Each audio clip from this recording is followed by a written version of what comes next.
Like also restless leg syndrome will sometimes hit me. That's where like you feel like this sensation that you need to wiggle your legs around. You gotta, fucking boogie down with your legs there, get them moving, which will keep people from sleeping. Like all kinds of different things will happen when I'm trying to fall asleep. It's like a goddamn circus. Like whenever I'm trying to get some fucking rest, it is tragic. Like it is so unfortunate because it is very unhealthy to not get sleep. I know how unhealthy it is. And that thought is something that also keeps me up, knowing full well that by not being able to sleep, it's making my health worse. And then that makes me angry. And then I get angry and it stops me from falling asleep. And I'll just lay there for hours and hours. I'll turn on the TV trying to fucking play a lullaby, anything, and nothing will make me fall asleep. It sucks. But what's really interesting is when the sun comes up, when we say goodbye, Mr. Moon, good night, Moon, and we say hello to the sun, well, then I can sleep like a fucking baby. Then I can sleep like a baby that just got some warm milk. I don't know why, but throughout the day, I have no problems sleeping. And I can sleep anywhere during the day. I could sleep standing up if you ask me to. I could just enter low power mode and just take a snooze. I can fall asleep on a bed of broken glass like a fucking vampire.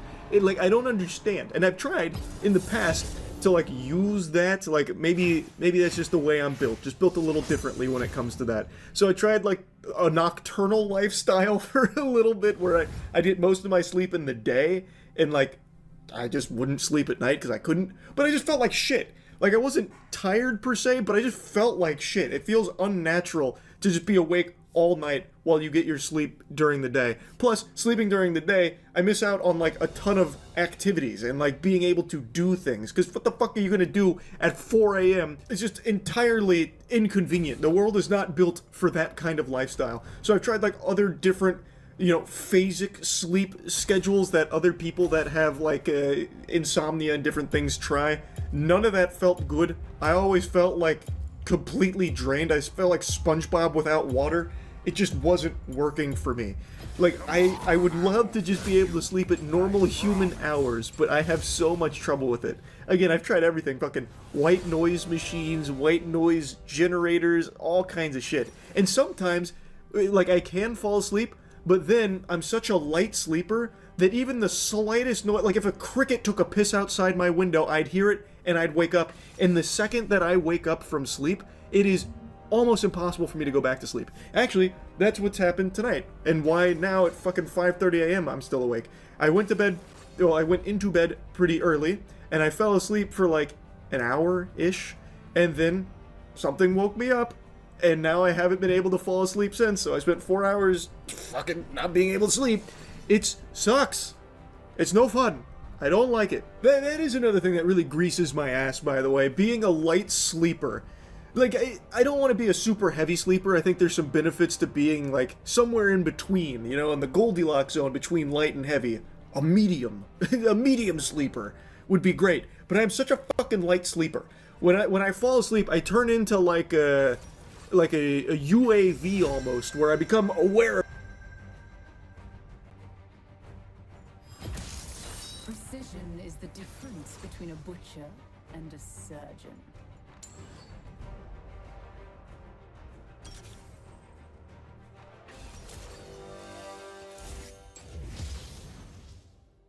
of everything around me. If anything's out of the ordinary, I immediately, I'm up. I get up. It's so wildly inconvenient. Such a terrible combination of not being able to sleep all that often easily, and then when I do fall asleep, I'm on high alert like a stealth mission NPC, like it's fucking Splinter Cell or something. So I fall asleep and all of a sudden I can hear my neighbor's heartbeat. It's trash. It is trash.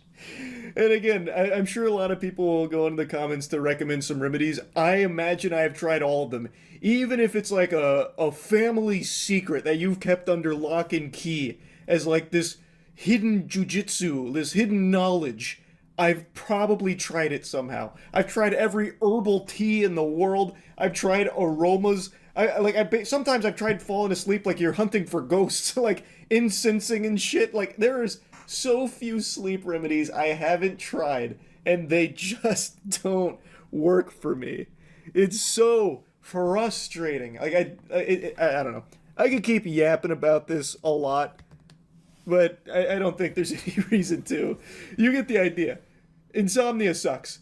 I can sleep during the day just fine though, but when the moon comes out, I'm a fucking insomniac werewolf. It is hard to get a clean, smooth 8 hours of rest for me. But here's something I will say. When, like tonight, I do finally give up on trying to go back to sleep or fall asleep when I realize it's fruitless, it does give me more time to do shit. So, like, I'll sometimes get extremely late night lifts in, which feels nice. Recently, I've been doing a lot of gaming for the new gaming channel, the Moist Critical Gaming one. I get a lot of gaming in at fucking 5 a.m. Like, I just posted Call of Duty 4 Modern Warfare, my full playthrough. A lot of that I played at times like this, 5 a.m. In fact, most of it I played at 5 a.m. when I couldn't sleep like 2 days ago. So, like, it does give me more time to do things, which ties back into something you've heard me preach a lot about. I think if we as humans could evolve past the need for sleep, we would be so fucking efficient, we would have already colonized the stars out there. This galaxy would be, we'd have, humans in every corner of space by this point. We would have fucking solved faster than light travel if we just didn't need to sleep. Like, the amount of hours I feel I get by not sleeping in order to do other things is nuts. But it comes at a cost. And that is energy. And like, I feel so drained of energy so often not being able to sleep. It is awful. It sucks. But should there ever come a time where we don't need sleep, we are going to be a very advanced civilization. Very much so. Like, my God. Watch out, rest of the universe. If humans didn't need to sleep, as a game changer out there in the cosmos. But yeah, I'm gonna stop yapping about it. I've already been yapping about it a lot here. It's just so frustrating. That's really about it. So yeah.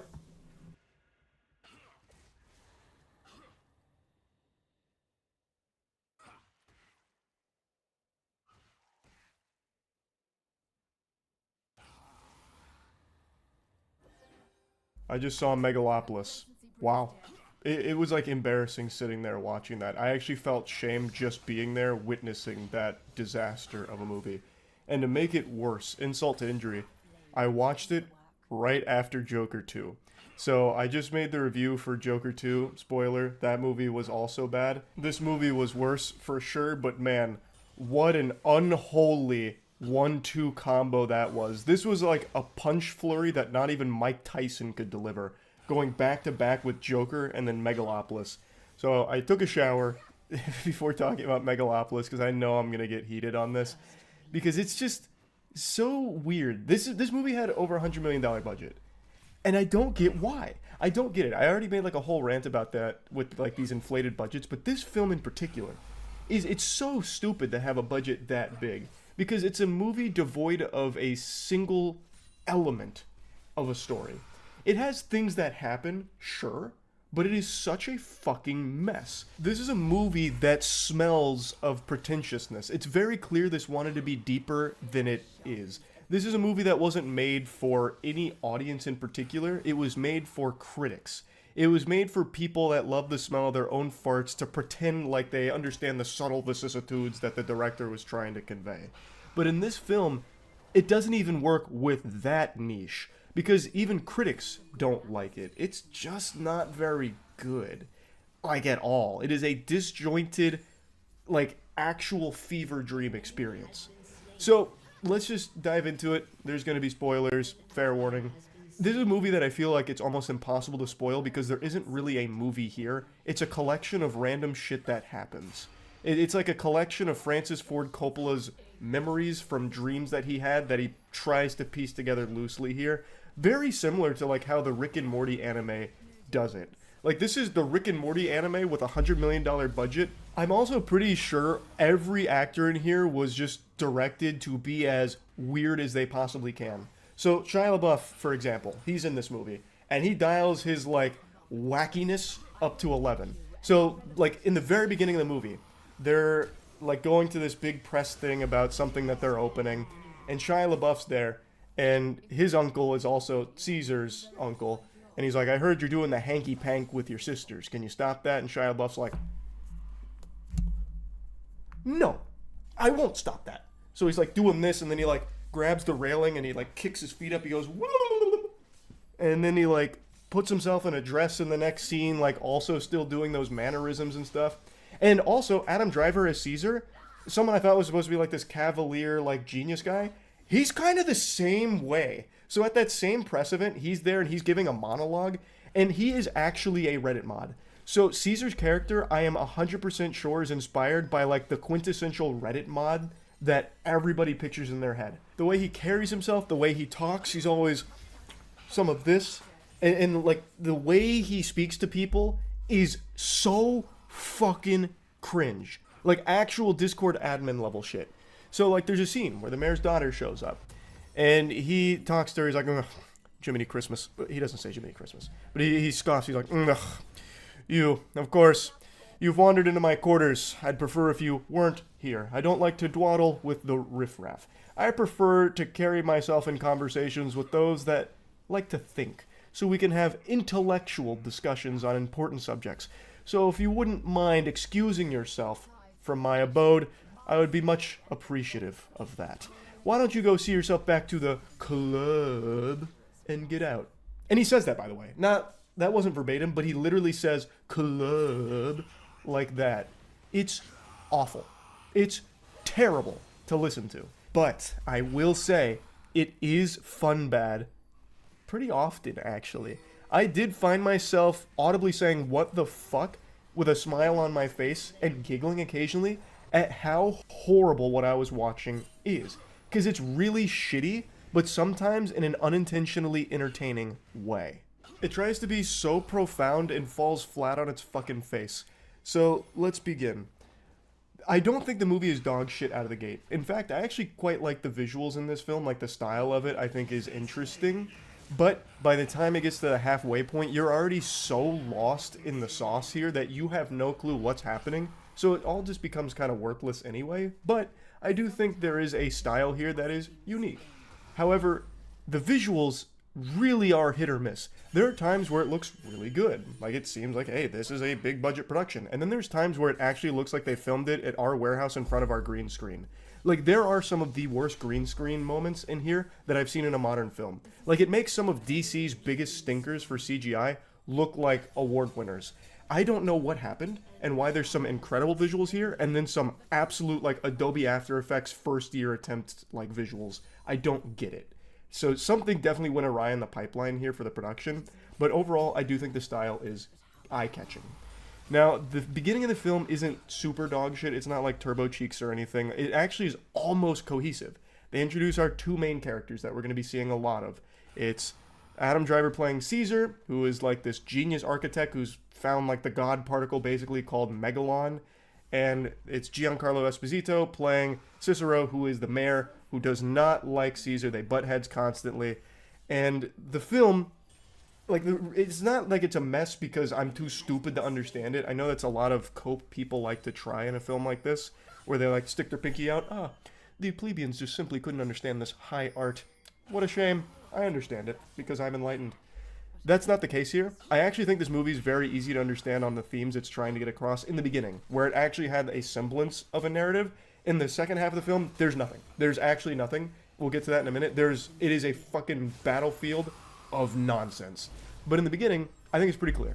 It's introducing characters that have different ideologies. So, like, there's a reporter who keeps fucking her way up the ladder, trying to get more and more power, more and more wealth. She has, like, a fling with Caesar. Caesar's somewhat of, like a playboy to a certain extent. He's, like, this genius, cavalier kind of guy.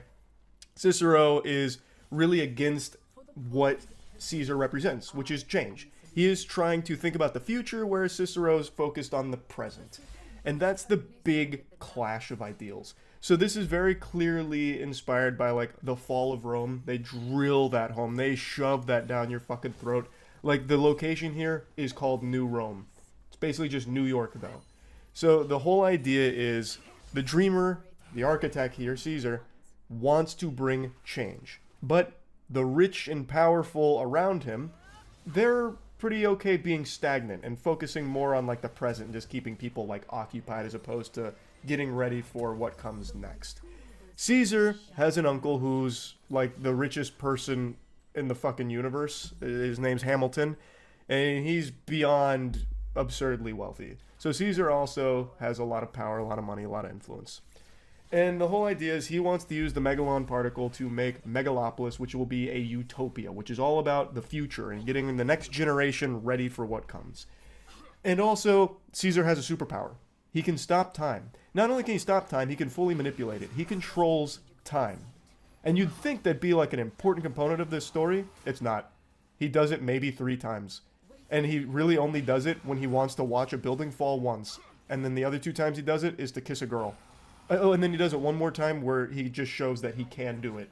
He never actually uses it for anything. It is completely worthless, meaningless. I don't even know why they bothered giving him a superpower, other than what it represents. So here's where we get to, again, the double meanings and shit that like to try and get woven in here unsuccessfully because the film's just very underwhelming. The idea, I believe, that they're trying to convey with Caesar stopping time is one that they do kind of like hammer into you at one point, because his love interest comes in after he's lost this power due to self-doubt. She kind of explains that art, every piece of art, uses time, manipulates time, controls time. Music turns time into rhythm. Architecture freezes time in these buildings, this and that. So the idea here with his superpower isn't necessarily that he's has the ability to control time, even though he literally does.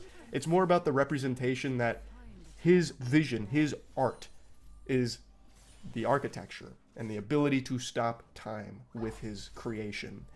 Now, his love interest, the reason she even gets interested in him in the first place is she happens to see him stop time. She doesn't get stopped. Everyone else around him gets frozen in time. She doesn't. She's able to like process it and like, wow, he can control time. Most people will be really impressed by that. And the idea here that they're trying to get across, I believe, is that she can see his artistic vision. And he is able to understand that she gets the vision, which is why he falls in love with her and her him. And this all would be fine and dandy if there was anything that comes from it. Like, they set up this shit, it's not that subtle, it's not very deep, it's all kind of like obvious, I think, for the most part, and they don't even do anything with it. It's just like a bunch of different fucking ideas that don't work together that get thrown in here. It's a waste of time. And it introduces so many plot elements that never play a role in this. So like the superpower, for example, it doesn't actually play a role in this at all. There's also a satellite that they introduce in the beginning that's about to like fall into the earth and maybe be a problem, but then they deem it's not that big of a deal because it's hitting somewhere kind of remote.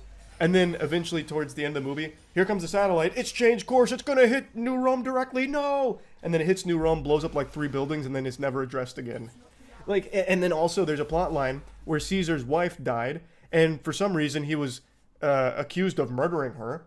And Cicero, the mayor, was actually the DA at the time trying to pin murder on him. He was eventually acquitted of that. And then there's like this scene where he's buying flowers for his wife, except his wife's dead, so it's like kind of all in his head.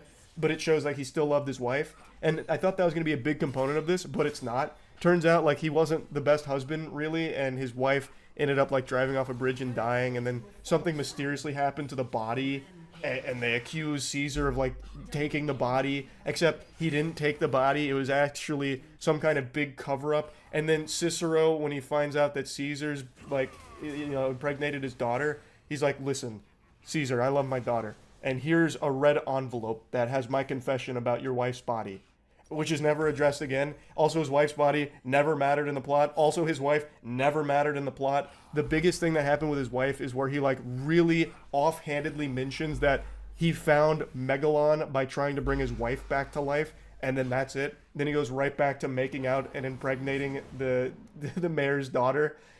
All of these things get introduced, but don't actually mean anything or do anything.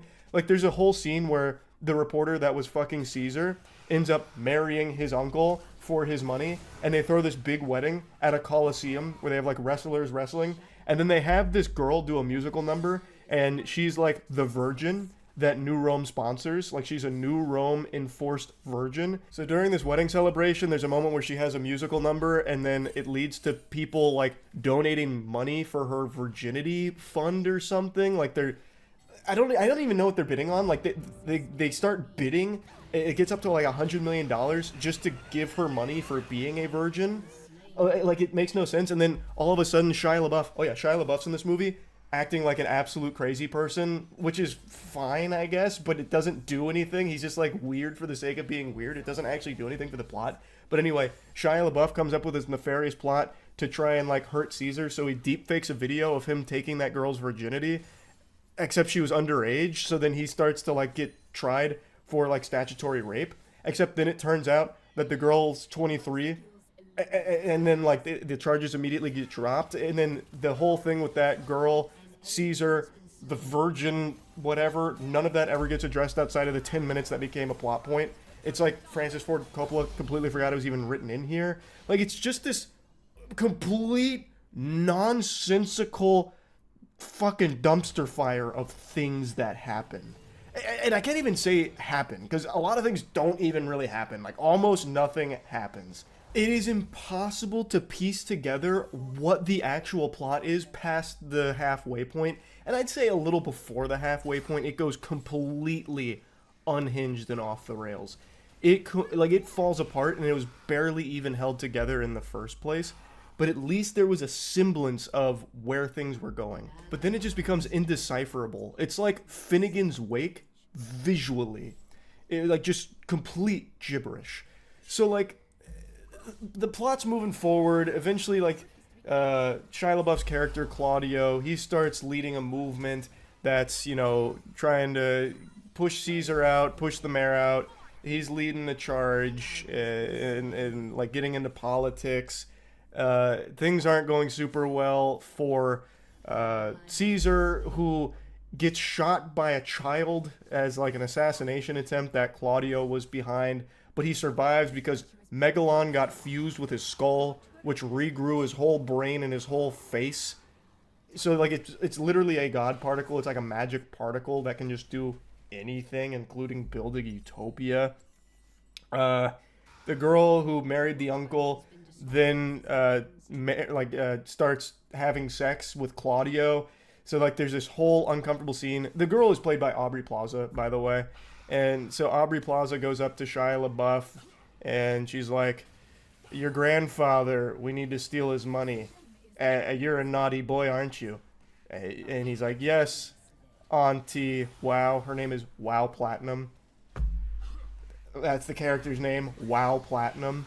And this scene goes on for way too long, an uncomfortably long period of time, where she's like, "Does my ass look good in this?" And he's like, "Yeah." And she said, "No, yes, Auntie Wow. Say that." And he's like, "Yes, Auntie Wow."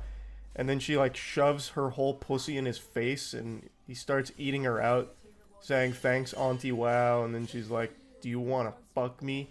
And he's like, "Yes, Auntie Wow." And then she goes over her plan to get Claudio to become the interim CEO to force out Hamilton so they can have all of his infinite wealth. So then they're together, and then they do execute that plan, and it kicks Hamilton out somehow. And then Hamilton has a heart attack, except he's faking it, so he's like in bed, and Claudio and Wow Platinum pay him a visit. And a lot of people, I think, talked about this scene because someone mentioned it on stream like 2 days ago. So this is the scene where Hamilton's in bed and they're around him, and he's still pretending to be like injured to a certain extent from the heart attack. So he says, "One more thing. Do you like my boner?" Because there's like something sticking up in the sheets. And like, "Do you like my boner?" And then he takes the sheet off, and it's a little bow and arrow, like Cupid's bow and arrow. So he shoots a little arrow, which hits Aubrey Plaza in the heart, instantly killing Wow Platinum. And then he shoots 2 more arrows into the ass of Shia LaBeouf as he runs away. And he says, "It's the closing bell, you Wall Street slut." Something like that before firing the arrow, killing Aubrey Plaza. It's bad. Like, it's bad, but like I said, it's kind of like fun shitty. Do you like my boner? Like, I mean, it got a little laugh out of me, the absurdity of it. Maybe that's the whole point of the movie, is just to be so incomprehensibly absurd that you're supposed to find enjoyment of it. But you're not really laughing with the movie, you're kind of laughing at it. Because it's a disaster. This movie is a disaster. So, like, even Megalopolis itself, what it is, like the utopia that Caesar is building, it's a fucking amusement park. He is literally making an amusement park. So you see Megalopolis at the end, like he gets it made, and everyone moves to Megalopolis, and somehow it's supposed to save the world, and somehow the mayor, who's been really adamant against it, thinking that Caesar's like this evil bad guy, this can never work, whatever, he ends up going there, and he's like, wow, this place is fucking incredible. Wow, look at that. Yeah, this is gonna save the world, but shake my hand and tell me that you're going to build diligently or something. He's like, yeah, of course. And the place is actually like little roller coasters. So you ride around on Pokeballs on these golden highways. Oh, actually, they're kind of like the little pods out of Jurassic World. You ride around on those in little golden highways, like tiny little highways, and all of the buildings are like seashells. It actually kind of reminds me of the concept art for Akon City. You remember that like scam Akon tried to run? It actually kind of looks like that. I think they took design elements from Akon City for Megalopolis. It's so silly. Like somehow this is the utopia. This is what saves the world. Like what? It was so dumb. Man, I could go on and on about like the insanity of this film. I just can't believe this got made, and I am even more stunned that this had over $100 million budget. What a waste of money. So I know it's not doing well financially, so everyone's already made the joke calling it Megaflopolis, but man, it really is. This shit sucks. Like, I don't get it, what they were going for. Like, I get in the beginning what they tried to set up with, like, the pretty obvious imagery and, like, the ideologies that they introduced. Like, I get that, but then it just doesn't even follow any of that. Like, it doesn't even go down that path. It's just a complete mess. So, is Megalopolis worth watching? No. But, if you like fun bad movies, this might be one to stream when it comes out. I think it is fun bad. I think it's more oftentimes enjoyably shitty than it is boringly shitty. Like, there was never a moment in the film where I was like, man, this is, like, unbearable to sit through. I was always like, okay, this is kind of dragging, but I know there's going to be something so stupid that it'll probably, like, breathe life back into this. And I was usually right. It is fun bad pretty often. So if you like shittily entertaining films, this one might be for you. But I would not recommend paying money to go see it under any circumstance. That's about it. See ya.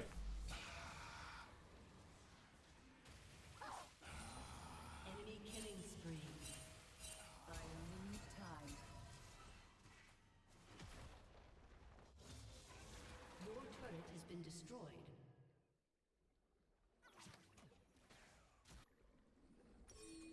I imagine most of you were living your life in ignorant bliss, not even knowing there was a new Hellboy movie coming out. About 2 months ago, they released a trailer for Hellboy the Crooked Man, and for maybe like 12 hours, people collectively clowned on it, because it looked like trash. Anyway, though, most people forgot all about it. I didn't. I paid attention. About 2 weeks ago, they also announced that they weren't even going to bother throwing this puppy into movie theaters. It was just going straight to streaming, which doesn't showcase a lot of faith in Hellboy the Crooked Man here from the higher-ups. They just condemned it straight to the VHS bin at Blockbuster. I love Hellboy. The Guillermo del Toro movies, I think, are amazing, and I was one of the few delusional souls that found enjoyment out of the Hellboy reboot a few years ago. I recognize that it's an objectively horrible film, but tell that to my heart, which was smiling watching it, because it was so entertainingly shit. Especially the ending. I actually talk about the ending quite a bit on stream. I still think that is one of the most shocking, out of nowhere, but beautiful endings ever. Basically, hell gets opened on Earth, and they have these really cool demon designs that come out that I've never seen on the big screen, and they just start, like, flaying people alive. They start killing people in really fucking gory, creative ways. It was unexpected and really cool to see. But the movie's bad, I know that. It's still fun. But anyway, I paid attention to the Crooked Man here because I was going to watch it no matter what. And I don't want the title to mislead anyone here. It's not a good movie, but it's not as dog shitty as I was expecting it to be. So clearly this film is working on a lower budget here, which I never mind. Like I said, I think low budget films are the future. Every movie needing $100 million plus budget is absurdity, and some of my favorite films are the ones that are made on shoestring budgets. Even though this budget is like 20 million, I wouldn't even really call that shoestring, but comparatively to like everything else that comes out, that is teeny tiny. That is tiddlywinks of dollars to work with. Godzilla Minus One made it work though with a $15 million budget, and that was my favorite movie of 2023. That movie is a fucking masterpiece. Hellboy the Crooked Man is not. I'm not trying to compare it to Godzilla Minus One or anything. I'm just saying the budget I don't think is the biggest issue with the film. And I actually think they used their budget pretty well. Stylistically, I think the film looks good. I think they chose a good style to go with, and they recognize shortcomings with like CGI and stuff, so they don't bother to try and show you something that looks shitty for CGI. They will instead, like when someone's transforming, instead of showing them going through it, they'll cut away and they've already transformed. It's better than giving you some kind of lazy Nintendo 64 looking thing of them transforming. That's smart. And they do that for some of the action as well. And action doesn't happen much in this movie at all. This is not the Hellboy I've ever seen before. Apparently this is more true to the comic books, where he's more of a detective as opposed to like a badass fighter. And I don't really like that. I'll just go ahead and tell you right now, I thought it was lame. Hellboy doesn't do much. Like, even as an investigator, he doesn't do much. He just says, "oh crap," a lot. And then at one point he starts hitting a few zombies with a shovel. And he like grabbed the snake once and popped its head. After getting bit by it like 8 times. And after getting suplexed by this like normal sized snake like 8 times. So I was really unimpressed with Hellboy's ability to handle himself and take care of situations. It wasn't really Hellboy versus the Crooked Man. It was more like this geriatric old man choking on a fur ball and then Hellboy shooting him. I'm getting into spoilers here, obviously, but it's just kind of underwhelming in that department. Now, if you're like a huge fan of the comic books and prefer a more passive Hellboy, then maybe this is more up your alley, but for me, I'd become accustomed to how he'd been portrayed in the previous films, so I didn't really like this version of him very much. I think the actor did a decent job, though, playing Hellboy. You're never going to live up to Ron Perlman or anything, but I thought he was fine. I really did.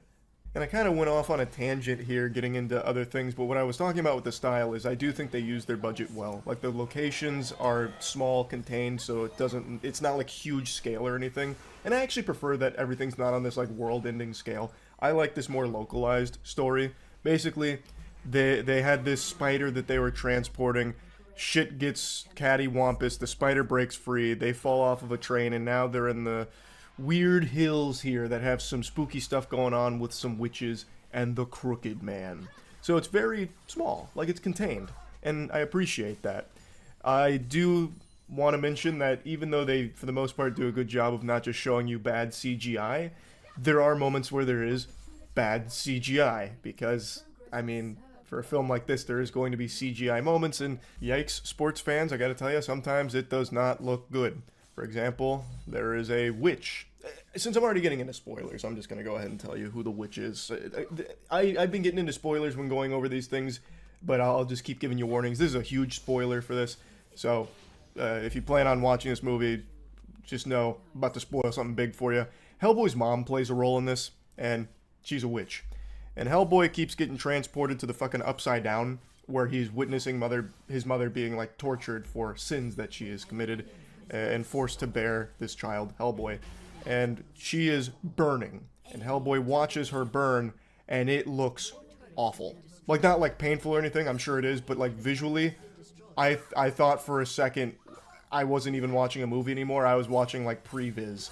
It actually looks like they took the actress and then slapped like fire JPEG images they found on Google and slightly animated it on top of her. It was bad. Again, though, overall I do feel they did a good job of avoiding like bad CGI moments, and overall I do think the movie looks good visually. It also goes for a horror approach as opposed to what I would expect from a Hellboy film, which is more like action oriented and all of that. The film really wants to be unnerving, creepy, spooky. Like, they have the ominous music that you hear in every horror movie ever made. It has very standard horror movie moments. It doesn't really have any jump scares, at least not that I recognized as a jump scare attempt, but it's very clear it wants to be a horror film, at least a large part of it. I do not think it does the horror very well, mainly because it is the most cliche horror that it weaves in here. There's nothing new or exciting about the attempt it makes at making horror moments work. It's all very standard tropes we've seen from every other horror movie ever. But maybe that'll be appealing to some people that would like to see horror integrated with a Hellboy movie. For me, I think that was a miss, though. For me, that wasn't hitting. Like, the first half of the film, we're getting acclimated to this environment with people that understand that witches are around. So, like, Hellboy and his sidekick, her name is Jo. She's like a researcher and like an assistant. She's just here like getting some field work because she's really excited about that and wants like hands-on research. Anyway, they go to this like house that they stumble across. So they go into this house and there's like a boy lying on the floor paralyzed. And Hellboy's like, what's going on with him? And they're like, oh yeah, we've been witched by Cora Fisher. He's cursed by Cora Fisher, a witch, and now he's like that. And Hellboy's like, okay, so are you okay with him being turned into a rug like this? They don't really answer. He's like, oh, he's a witch with Cora Fisher. And then a guy named Tom comes in, and he's fucking omniscient. He, like, knows everything about everything here. So he comes in, and he's got, like, this little ball of poop. And he tosses it to Hellboy, and he calls it a witch ball. He's like, oh, it's a witch ball. And Hellboy's like, damn. Don't like witch balls. I guess. No explanation for like what witch balls are, but then it cuts to like this weird scene that I don't understand the purpose of. I wrote it down because I was so stunned by it. So like after this and like a little bit of background on Cora Fisher the witch and her relationship to Tom, it cuts to this part where there's this lady named Granny Oakham. So she's breaking the fourth wall. She's talking to the audience here through the eyes of, like, we're in the eyes of, like, a crow that's there. And she's talking to us, I believe is the idea. And she gives, like, a YouTube tutorial on witch balls. Again, never explaining what they're used for, like, the purpose of witch balls, unless I missed it somewhere. But she's like, you know, Granny Oakham gonna teach you how to make a witch ball right now. So this is what we're gonna do. You're gonna take a rat's tail. You're gonna gut a cat, you're gonna take the guts, you're gonna put the bones of the cat in here, you're gonna put it in a pot, boil it, mash it, stick it in a stew, you're gonna then trim your hair, take some of your fingernails and then trim your pubic hair, put it all together, and you got a witch ball. Why would anyone ever want that? Like, what do you use it for? Does it have power? Like, can I use it like a Kamehameha blast? Like, what is the witch ball for? You've taught me how to make it in this cauldron, but it's fundamentally still a shit nugget. What am I doing with it? And what's crazy is it ends up playing a pretty big role at the end of this movie. Well, in general, actually, you keep seeing witch balls. So, like, they end up going to Cora Fisher's place, the witch, and Tom has a personal connection to her. They get there, and they find more witch balls. So she's fucking pooping around like she got, like, rabbit turds, these witch balls, and Tom's like, oh, damn, you know, she's like a full-blown witch. There's, like, bugs and stuff. And then they find her skin suit. She's just got her whole skin lying around like it's about to be a cosplay costume. So, and Tom's like, all right, we just gotta leave her there. She's out wandering around. So I was under the impression that she was just wandering around skinless, just like meat. But it turns out she was just transformed into a raccoon. And then she comes back, crawls into the skin suit's mouth, and takes shape again, but very slowly and very painfully, so her body's like breaking and shit, and she's crying out in agony. So I had to wonder, like, why did she even bother transforming if it's this painful? Just don't transform, just stay in human mode. It seems really stupid to put yourself through that agony. So, anyway though, now they've all teamed up, Tom, Cora, Hellboy, Jo, and turns out Tom had another friend who was a witch, and I already forgot her name. I think her name was Effie. And he's going through like this flashback where he was becoming a witch. They were doing a ritual, and we learned more about the Crooked Man, who was a guy who got killed, and then he came back to collect souls to be rich again, and he gets like a penny every time he collects a soul. So he has like a pocket full of change, collects souls. Tom and Effie were doing this ritual. He saw the Crooked Man that made him want to stop being a witch. But there was a thing Effie said where, with the cat bones he was collecting, make sure to pick out your favorite bone because it's going to be your lucky bone. For some fucking reason. And that is a very powerful object for the rest of this film. This lucky bone that he has. So he went to war, lucky bone kept him alive. He comes back, the lucky bone's basically a magic wand where he can Wingardium Leviosa shit.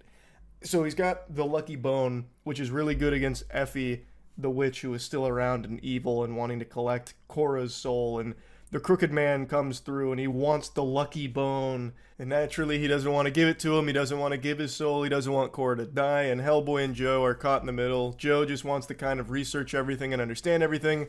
And Hellboy, he's just kind of like indifferent. He like seems to care to a certain extent. But like I said, he's not really a fighter. So like when the Crooked Man comes around or Effie comes around, Hellboy doesn't really do much. Like, he'll pull out his gun occasionally, but he ends up not firing it, or Joe will, like, push his hand down to not fire it. So Hellboy's just kind of like a spectator for the most part. And when he tries to get involved, I don't think he's all that effective. So I mentioned the snake earlier, right? Well, it's kind of just like a normal-sized snake. It wasn't some kind of behemoth basilisk or anything. Like, you know, what happened is Cora gets taken by this snake. Hellboy is watching it happen. She's getting strangled, bitten, killed by the snake as Hellboy just observes. And then he decides to act. So then he like grabs the snake bites him, he gets suplexed. What happened is Cora mentioned the snake earlier, right? Well, it's kind of just like a normal-sized snake. It wasn't some kind of behemoth basilisk or anything. Like, you know, what happened is Cora gets taken by this snake. Hellboy is watching it happen. She's getting strangled, bitten, killed by the snake as Hellboy just observes. And then he decides to act. So then he like grabs the snake bites him, he gets suplexed multiple times, and then eventually kills the snake. But it ends up fundamentally like killing Hellboy to us. Well, he doesn't kill Hellboy. It transports him to a different dimension. So then he's starting to see like his mom and Cora's there explaining like the sins and stuff. Like he can't even kill a fucking snake. You know what I mean? Like that's just underwhelming.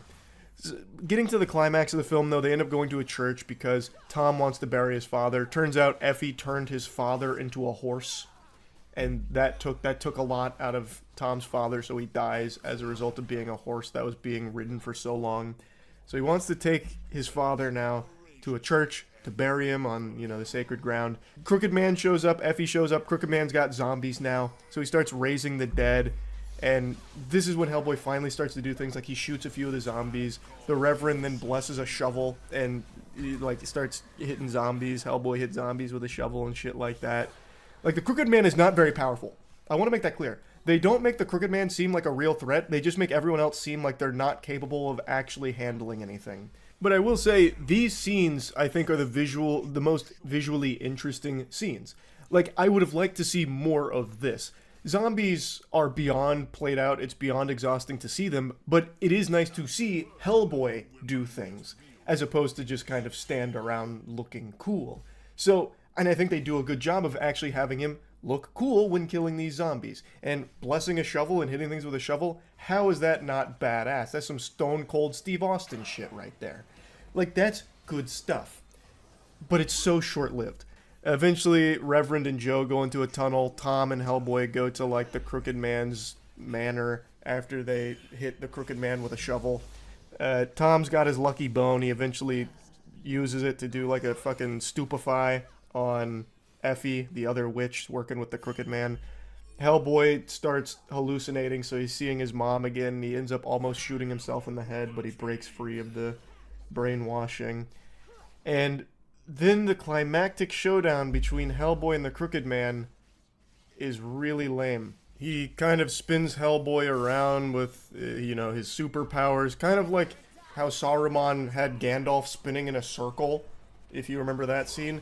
That's kind of what the Crooked Man does to Hellboy. He just kind of spins him around, throws him around a little bit, and then he gets him, like, lying down. So the Crooked Man comes over and he spits in Hellboy's mouth, so he's like puking out like a bunch of bugs and stuff onto Hellboy's mouth, and he's like, you could have saved your mom twice now if you just gave me their souls. The other guy, like talking about Tom and stuff. And then Tom comes up the stairs and he's got a witch ball, and he says, this is from Cora Fisher. And he throws the witch ball, which again is a shit nugget, like a furry shit nugget. And it goes right down the pipe of the Crooked Man, who turns around and eats it. It gets caught in his throat. So I guess that's the purpose of it. Like, you're supposed to throw it at someone and hope that they choke on it. So he starts choking on the witch ball, which Hellboy then capitalizes off of. So he starts beating on the Crooked Man a little bit. And it's really kind of silly because he, like, throws him down the stairs. and all of the coins that he was carrying start flying out of his pockets. It's like when Sonic gets hit in a video game and he just loses all of his rings. That's what was happening to the Crooked Man. Hellboy throws him down the stairs, coins fly out.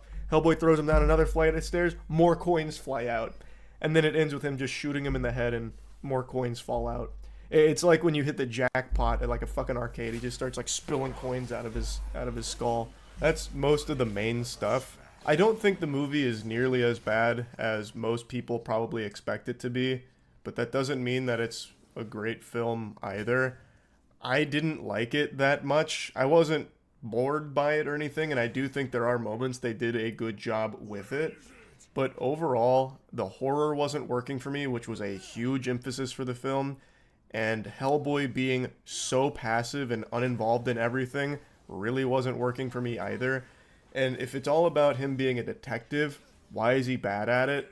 Like, I don't think he or Joe really were useful in progressing the plot. It was really mainly Tom. Tom was kind of the guy who kept figuring things out and pushing it forward, and Hellboy and Joe would just get the information from Tom doing these things, really. I don't think there was anything they did necessarily that was very helpful in connecting this mystery or anything. Nor was there really a mystery to solve. It was really, the Crooked Man is here, he's bad. Effie is here, she's bad. It's a witch, Crooked Man is taking souls, we gotta stop him. There wasn't much of a mystery in the first place to solve, so I just kind of wish they'd let them do more. If they're not going to be, you know, piecing together an elaborate puzzle, let them start beating the shit out of witches and zombies. Like, let that happen a little bit more, you know what I mean? Again, I don't think it's a horrible film, at least not to the level I think most people were expecting it. And I've decided to look into like what Hellboy comic fans think of it, and a lot of Hellboy comic fans really like this movie. And I'm happy to see that. Definitely wasn't for me though. This was definitely not a film that I found a lot to love about. Again, I like the style, I like some of the decisions they made with like keeping it more small and localized. It really felt like a piece of a Hellboy show. Like, it felt like you were dropped into the middle of a season of Hellboy, which is cool. Like, I would love a Hellboy show. Like, have smaller scale stories like this, and you could definitely make it work. Like, I think that'd be a banger. That's kind of what it felt like, but not quite to the level I would have liked to see. It was a, like, there were good ideas here that I don't think were executed all that well. But, again, is it worth watching? If you really like the comics, I think so. If you're more of a fan of the previous movies, probably not. If you like horror movies, maybe. If you're a big fan of like very generic horror. Overall though, it's not like a bad time or anything. I didn't hate watching it or anything. So yeah, that's really about it. So yeah.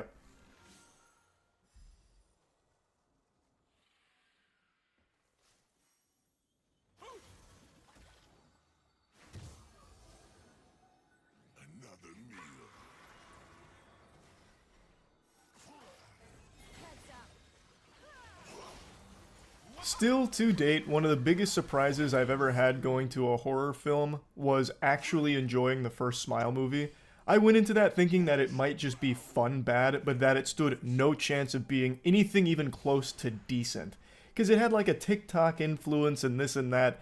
I thought the odds were stacked against it, but I walked out of that theater smiling. Like, I thought it was just so good. Like, it was such a pleasant surprise. It takes a super generic concept that I had already seen a movie like in the past. Truth or Dare did something very similar with like the smiling right before death thing. And I thought this would just be another one of those throwaway slop horror films that I'd forget about 15 seconds after leaving the theater. But nah, Smile stuck with me. It's not like those other things where they just throw together something shitty, a few jump scares, and call it a wrap, you know, something like The Bag Man, or any of those other awful premises. Because everything gets a horror film these days. Literally the dumbest ideas ever get horror movies because they're cheap to make and usually turn a profit. So you have some shit come out like The Backwards Walk Man. If you see his cheeks coming at you, it's already too late. If his butt's facing you, you're already dead. But all this to say, I liked Smile. So I had a lot of expectations here on Smile 2, probably unfairly so. Yet, it exceeded them. Smile 2 is actually better than the first one. And people in stream chat that had seen it yesterday were telling me that much. They were saying that Smile 2 is actually better than the first one, and I agree. There are things I liked more in the first one, but overall I think Smile 2 is just a stronger film in general. So let me just go ahead and start glazing it like a donut real quick, but I do want to talk about some complaints that do get a little spoilery, but I'll get to those towards the end. Before even really getting into the meat of this, I do want to make a mention up top here, because I have to know that I'm not crazy. Like, maybe I'm possessed by a fucking sound demon or something, but this is the loudest movie I've ever heard in my life. I saw Smile 2 in a Dolby screening, which I've done for tons of movies that have come out, and I've never had something be this loud. Like, I'm talking anytime something happens on screen, it's like 5 sticks of dynamite get shoved into my ears, like it's some kind of Tom and Jerry gag. Like, even something like the main character opening a can of mints sounded like 5 dump trucks being thrown off of a cliff into a pile of broken glass and nitroglycerin. Everything was so loud. Now, I think the sound design and the audio was great in the film. I think they did a really good job with it. Like, I do want to make it clear, like, I think they crushed it in the sound department, but like, maybe the levels were a little too high in the theater I was in or something, where it became, like, actually painful. Like, there's a scene in the very beginning where a guy throws a sword, and it was already really loud, but he throws that sword, and holy shit, it was like I was back at a club, standing in front of the speaker. Like, that sword hits the ground, and it was like someone clapped their hands against my ears. Like what Jackie Chan would do in a kung fu movie to stun someone. It was crazy how loud some moments were here. Now, first and foremost, if you haven't seen the first Smile movie, you should know that Smile is built upon tension and jump scares. It has an unapologetic use of jump scares. It's not ashamed, and it actually gets very creative with the jump scares. Most of the time, when someone tries that shit with like a boo and like a really loud noise, like I'll just sigh and roll my eyes. It's really not exciting, and it's kind of lame. And for a long time, people have criticized horror movies' reliance on jump scares for its scare factor, and rightfully so, because it is lazy. Smile 2, though, and the first Smile by extension, they take jump scares, and they use them so well. So they build tension, effectively build tension. And instead of like releasing the tension with a jump scare, it just keeps building the tension, and you're like hoping for a jump scare, and then when it comes, somehow you're still not expecting it, and it hits. It actually hits. Their jump scares here are so creative. Now, they don't reinvent the condom with them or anything. The jump scares still have like the loud noise, scary face kind of thing going on, but the way that it's utilized is so good. It's like a pick and roll in basketball. Everyone knows it. Everyone knows pick and rolls are coming, but if you know how to use them well, holy shit are they effective. And I think Smile 2 uses jump scares super well because it does the hard stuff of building tension and actually getting you invested and like kind of on the edge of your seat this whole time. So because of that, they're able to put a jump scare in there and have it not be cringe. And another thing that helps is characters that you actually care about. So when you're watching Smile 2, I think Naomi Scott does an incredible performance here. Like, she has mastered the teardrop coming from her eyes with like 1,000-yard stare in shock. And she just sells the peril and like the hopelessness and the fear so well. Really, everybody in the movie does. Like, I was really surprised by how good everyone's performance was in the movie. So I did want to make a special note of that. But like, the characters do have you invested. And it's not like they give you a ton of information about them. Like, they're not fully fleshed out characters, but what's there is enough. Now, the movie follows pretty much an identical storyline to the first one, almost beat for beat, which is one of my complaints. I wish they had done more with maybe giving us a little bit more on, you know, the actual monster itself. Like, I understand keeping it a mystery, that is the most effective thing you can do with it, but it really does follow almost the exact same roadmap that the first one laid out. It just follows it better, like it's a more exciting ride. But I do wish they had explored other ideas a bit more. So our main character is a troubled pop star who's gone through something traumatic in the past. She's had issues with substance abuse, and she unfortunately watches one of her friends kill himself with the smile demon possessing him, which passes it on to her. This is all in the trailer. This isn't a spoiler or anything. So now it's her battling against this evil. And a lot of the things that are in place narratively were the same things that were in place in the first film, which is fine because it works and it's good. But like I said, I wish they explored a couple of other ideas and maybe did a little bit more with the universe and world building. But to counter my own complaint here, like I'm in fucking debate club, they did do something very different for the intro of this movie. They did a single take, one continuous shot action sequence. Like, I'm talking guns blazing, knives out, blood, gore, like all of that action sequence that felt like I had wandered into the wrong film for a moment. It was good. Like, they did a great job with that whole sequence, and it's very interesting how it ties into the rest of the movie. I'm not going to spoil anything, but I thought that was exceptional, and that had me hooked immediately. I just wish they had more moments like that where, like, it didn't stay the exact same course as the first film.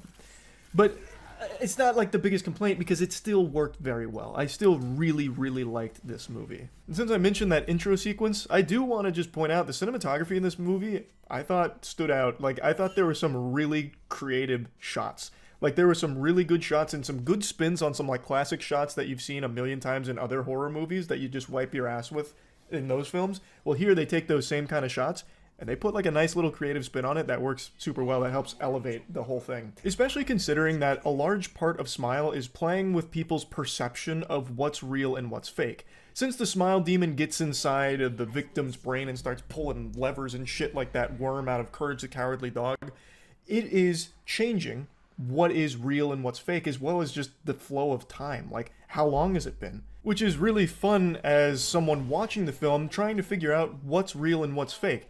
Oh, that must have been real because of this. If it was fake, then how the fuck did she end up over there? You know, that couldn't make any sense if it was fake.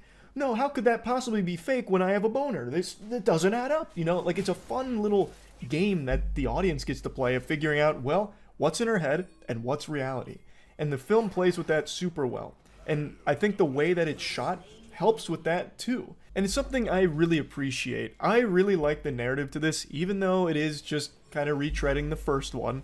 I just still think it hits. And I like the pop star spin on it, because then she's constantly surrounded by people in public. It allows for some really interesting new kind of horror scares that they try. Because in most horror films you have the standard like haunted house shit or just like really dark shit. Smile 2, pretty much all the scary stuff happens in broad daylight, lights on. Almost nothing happens in the dark. And that's pretty fun. That's pretty cool. I also was a little worried that the pop star angle would be overplayed a bit in this film, where it focused too much on like pop music and like musical performances and stuff, and I thought it would take away from the rest, the shit that people actually care about, which is the horror. It doesn't. The pop music does clearly play a role here, but it doesn't like overstay its welcome or anything, and when the songs come on, like, it's fun, and usually something happens during it. So it's not like it's a totally separate thing. Kind of like in Trap, one of the big critiques I had of it is that it felt more like a concert first and foremost before like a movie. I was a little concerned that maybe this might have something similar. No. The pop music is there. It's a small portion, and it's not like overused or anything. It's not like the bread and butter of the movie by any means.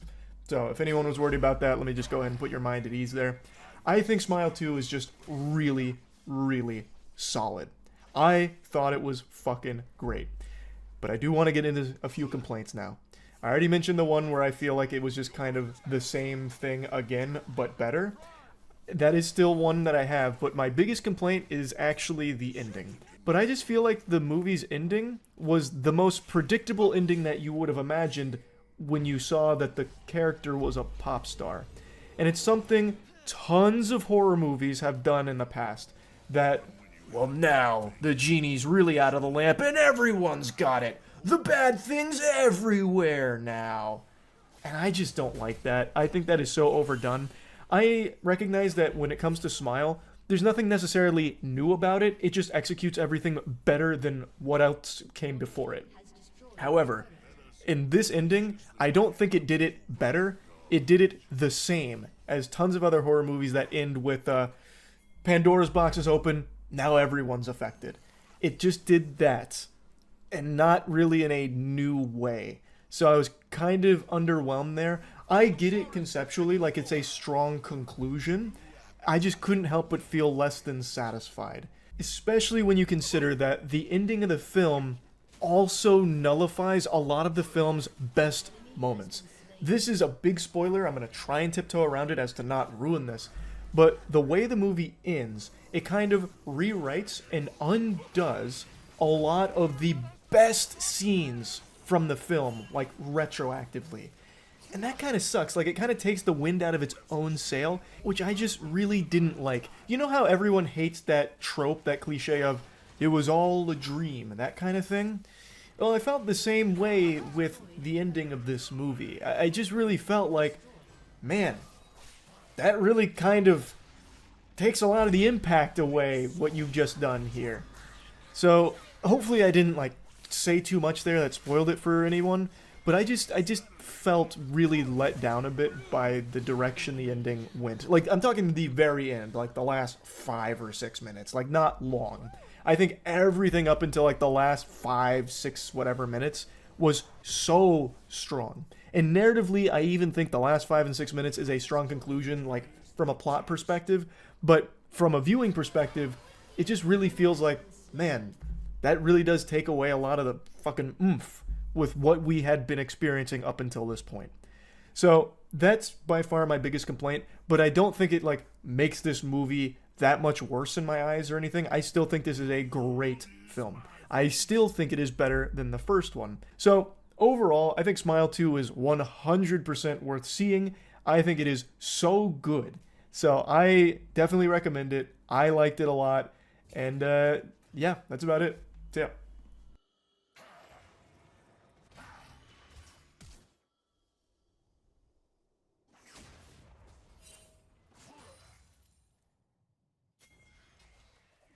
You all know how much I love horrible, bad movies, and I am just giddy with excitement right now to talk about a movie I just saw that I now consider to be the goofiest film ever made. I just got back from the theater from seeing Moonfall, which is Roland Emmerich's new disaster porn. He's the man behind, like, 2012, Day After Tomorrow, some classics. And with this bad boy, he has created the stinker masterpiece, a smelly magnum opus. This movie, I can't even believe actually exists. I saw it in IMAX because I don't like to just watch a bad movie. I want to feel a bad movie, and goddamn did I feel it deep in my ass. This was an absolutely wild ride from start to finish. If somebody asked me what the best movie ever made was, I'd say Moonfall. If someone asked me what the worst movie ever made was, I'd say Moonfall. I don't know whether to give Moonfall a 100% on the moist meter or a 0. This fucking thing was so beautifully awful in all of the perfect ways. I just can't describe it. It is the actual perfect storm of dog shit put into film. The movie was like 2 hours long, and I swear to God, it felt like 20 minutes. I was upset when this movie ended. I just wanted it to keep going and going. This movie could have ran 8 hours, and I wouldn't have complained if it kept up this intensity. It was an amazing experience. So, spoiler alert, I want to go into it. I really want to fucking peel apart these stinky cheeks and tell you all about this movie start to finish. And let me just go ahead and say, this movie had the audacity to try and hint at a universe, like a Moonfall extended universe, kind of like the Marvel or Star Wars universe they created. Moonfall did that towards the end, and I need a sequel. The human race deserves a sequel to Moonfall. So let's get into it. So the movie starts with our main character, Brian, played by Patrick Wilson, in space with our other extremely important character, I forgot her name already, but played by Halle Berry. That's another thing about this movie. I saw it with Andrew, and the second we left the theater, we couldn't remember a single one of the characters' names apart from, like, Brian and the cat's name, which was Fuzz Aldrin. So, like, that's another thing. Like, all the characters are super forgettable. I'm getting ahead of myself. So, Halle Berry and Patrick Wilson's character, they're in space working on the space shuttle. And there's another character there with them that's helping, and then all of a sudden, a massive cloud of space dust blasts this ship. It tears it to pieces, knocks out Halle Berry, and it sends Brian, like, scrambling to get inside. And then the other guy, who I don't even know if they even gave a name to, his line gets cut, and he just gets sent, like, quadruple backflipping through space for all eternity and dies. And then when they arrive back at Earth, they blame Brian for the whole event, despite there being camera footage of this space dust being the culprit, destroying the ship. They're blaming Brian. They're like, you are a disgrace. Your negligence caused the death of an astronaut and the destruction of so much money worth of, NASA parts. You're going off book now. Get out of NASA. So then he gets fired. His wife leaves him. His kid hates him. He's now like this drunkard who is really just scraping by and struggling. For some reason, the whole trial was public and he's insisting he was innocent. It was this very strange technological space dust that just fucking flew through like a fart. And he traced it back to a corner, like a quarter of the moon called like Mars Capri Sun or something. I already forgot the name of it. But no one believed him. Everyone mocked him. He got fired. His life ruined as a result. And then we're introduced to a very important character called KC. KC is a conspiracy theorist who really cracks the code that the moon is falling out of orbit. And KC believes it's because the moon is actually a megastructure put there by aliens. So he has his own little group of conspiracy theorists that also believe in the megastructures. And he tries very hard to bring this information to NASA to let them know that the moon is out of orbit, shit's gonna get rough. So just like in Majora's Mask, the moon is coming closer to Earth, and the closer it gets to Earth, the worse it is for humans because the gravitational pull from Earth will rip apart the moon, sending all of these giant chunks into the planet, destroying pretty much everything. A doomsday event, an apocalypse. And no one's believing KC, even though he has all of the research and evidence to back it up. So eventually he turns to Twitter. And he makes an anonymous post with all of the evidence, and miraculously overnight, the entire world believes him. It becomes the #1 trend, and every single news outlet everywhere is talking about it. NASA comes forward to corroborate it. Now everyone knows, yep, moon's about to fuck our shit up. So then they all try and come up with plans, and I swear to God, every character in this movie makes the stupidest decisions at every possible moment. It blew me away. It's like every character, even the ones that are supposed to be smart, like the scientists, are like lobotomized zombies. They get nothing right. None of it makes sense at all. But even suspending disbelief, you can't help but just sit there and scratch your head like there's no way they just said or did that. Like I'm trying to sum it up to give you the cliff notes before I like start really dissecting it. So once it's been confirmed that the moon's coming to the Earth, Brian, the disgraced astronaut, teams up with Casey. They hang out for a bit, and then Halle Berry, who's still employed by NASA, it just out of nowhere sends a helicopter to pick both of them up to help them defeat the moon, because now the moon's like a raid boss. So then they come up with a plan to like take an EMP device to the moon. Everyone believes them now. Also, NASA confirmed all of this and then like really figured they needed Brian's help, because they sent like a crew of 3 astronauts up to check out that crater, and then the giant space dust came up in the shape of like a goddamn ringworm, and it kills all 3 of them. So then they conclude like, yep, there's something weird and wacky going on with the moon. It's got some kind of artificial intelligence living inside of it. So then that's when Brian and KC come. My God. I really want to get deeper into it, but I want to give everyone like the full overview of the movie so you can see it. This whole movie is like taking the insanity of a Neil Breen movie, but giving it $100 million to realize the craziness. Better example for all the weebs. If you've seen Gurren Lagann, where they start like underground, and then by the end of the show, they're in space mechs throwing galaxies at each other. It's that, but for pseudoscience and conspiracies. It's fucking mind-blowing. So, Brian, Casey, Halle Berry, they're at NASA. Everyone knows Doomsday's coming, so they're all, for some reason, taking refuge in Colorado. The word Colorado must have been mentioned 1 million fucking times throughout this movie. This had to be just some kind of propaganda to increase tourism there or something. And also, you see Kaspersky on billboards, and apparently all of NASA is powered by Kaspersky antivirus, because every time they fire on a computer, it just says, Kaspersky. And that's all there is on the screen. It's just like they look at Kaspersky and things start helping. But I keep getting too specific. Again, everyone's at NASA. They come up with a plan. They get this old EMP device that they're going to take to the moon and blow up the space worm.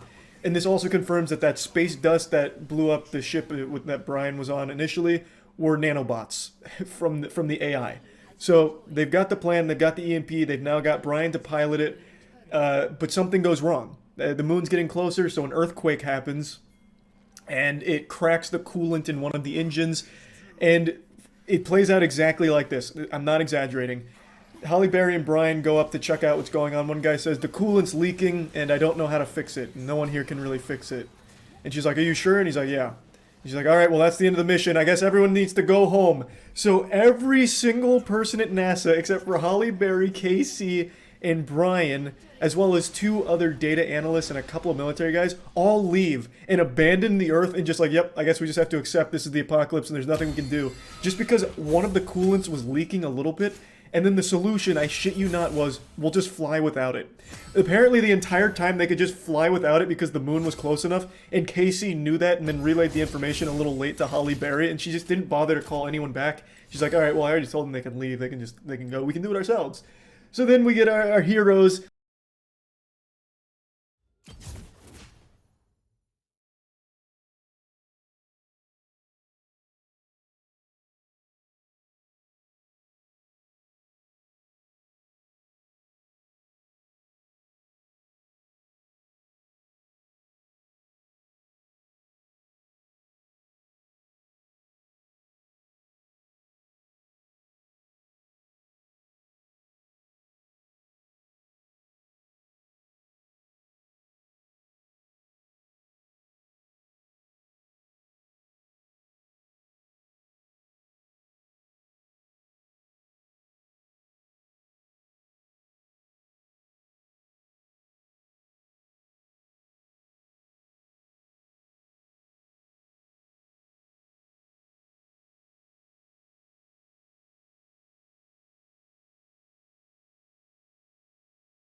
strap it into the spaceship, ready to take on the moon.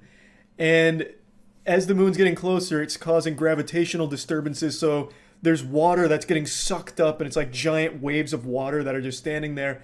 And those two like data analysts that stayed behind that I briefly mentioned, they get evacuated. They get into a helicopter with the military people because the waves are getting closer as the moon's passing over. And I can't even believe this fucking happened. They take off with plenty of time to escape, but instead of going away from the waves, the goddamn pilot kamikazes into the waves, and it's supposed to be this emotional moment of, oh my god, there is no escape. But like you can see when the helicopter takes off, it could have just gone right, but instead inexplicably just goes left into the waves. And I'm missing so many impressive details. Brian's son, who hates him, went to jail. Brian got him out of jail. And for some reason, the military flew Brian's son here just to be in like the middle of the shitstorm. So Brian's son's there and then needs to take off in a car away from the facility as the waves are getting closer. But instead of taking off, he goes to a mountain and parks just to check out his dad's spaceship as the waves are getting closer. So the spaceship takes off, it's beating the waves, but his son and then Holly Berry's son is also with him, and then their babysitter are all just in this car, outside of this car watching. And then eventually the kid's like, all right, now it's time to probably go. As the waves are literally like bashing the bumper of the car, it's like, okay, we've had our fun. So then they engage on this high-speed chase against the moon, and then they eventually get hunted by people that are like scavenging for parts. Oh my god, it's so much. So everything on Earth's going to shit. Gravity's all fucked up. Holly Berry, Brian, and Casey are now heading towards the moon, and it turns out the AI that inhabits the moon is attracted to electronics, but only if there's organic life inside of it. So the EMP they brought is useless because the AI won't bite it. So they're using it like bait and trying to fish with it. But for some reason it needs to be inside of it. They don't explain why. The AI was circling it and like playing patty cake with the EMP, and they didn't blow it up for no reason. They just concluded that it needs to be inside. So they get the EMP back and go deeper in the moon, and it turns out the moon is actually a Dyson sphere built by aliens, confirming Casey's theory that also happens to grow potatoes inside of it for some reason. And it's a Dyson sphere encapsulating a white dwarf that it's using for its power source, and the AI is sapping the power from the white dwarf. And then the AI gets alerted to the crew that's in the spaceship that's flying around. And then a door opens in the Dyson sphere as the AI is tracking them, and it shuts, closing off the AI and then saving the crew.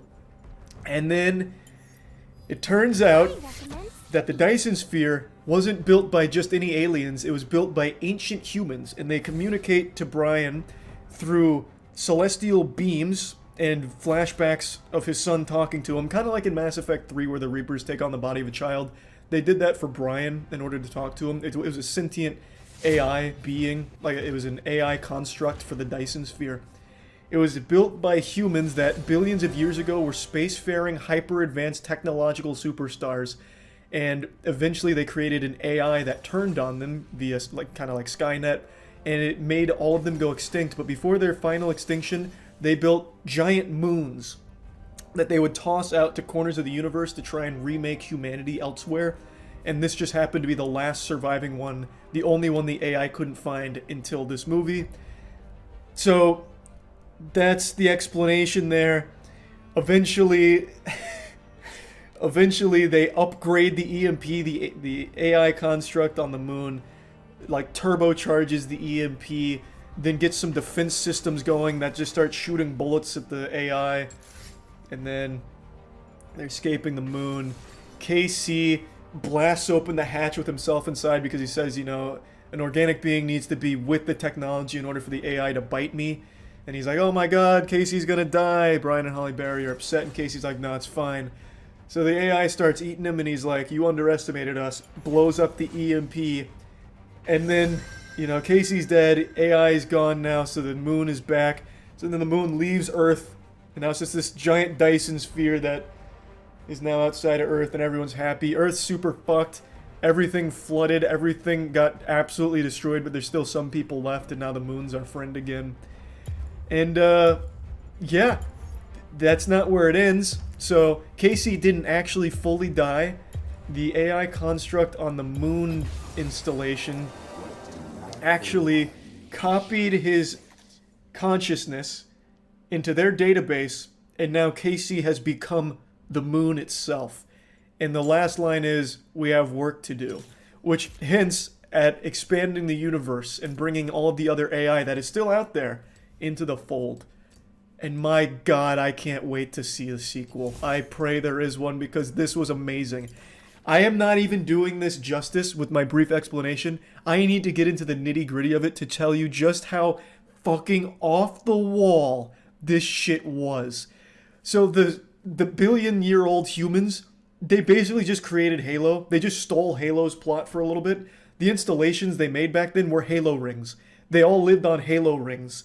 And the AI they made, for some reason, turned on them like Cortana. Almost in the same fashion. They deemed that humans weren't worth saving and that they were inferior to them, and just started wiping them out inexplicably. Like, this movie is fucking incredible. Like, the visuals were kind of cool. Like, you know, you always like to see those big budget disaster visuals. And when they'd have the moon peeking over the earth, it looked cool. And they had awesome lines such as, "Watch out, the moon is rising." And then all of a sudden, like, boats would be flying overhead. Fucking manatees falling onto the ground. Oh my god, it was so good. And there was like an advertisement for Alexis. Because when there was these people, the scavengers that were hunting down the son, eventually the son meets up with Brian's wife and her new husband that cucked him or whatever. And they're on this high-speed chase, and they can't get away, right? These scavengers, they're so fast, and they want their oxygen tanks. And they're in a Lexus, and they keep zooming in on the Lexus and, like, throwing it, drifting around. And the dad goes, "Hold on, I'm putting this into warp speed." And they zoom in on the Lexus logo, and then him turning from economy mode to sport mode. And then it fucking turbocharges and goes wild. Then they're able to outrun him. This movie, man, is actual fucking genius. Like, I can't talk enough about it. Every single moment of this movie, when you think they've run out of stupid juice, finds another way to make it even dumber. And I couldn't appreciate it more. I loved it. I fucking loved it. I don't even know how you make a movie this dumb. On accident, too. Like, this isn't a self-aware movie. There is no self-awareness in this movie at all. There's a couple of jokes, but they're not like self-aware jokes. They're just like general, decently written jokes.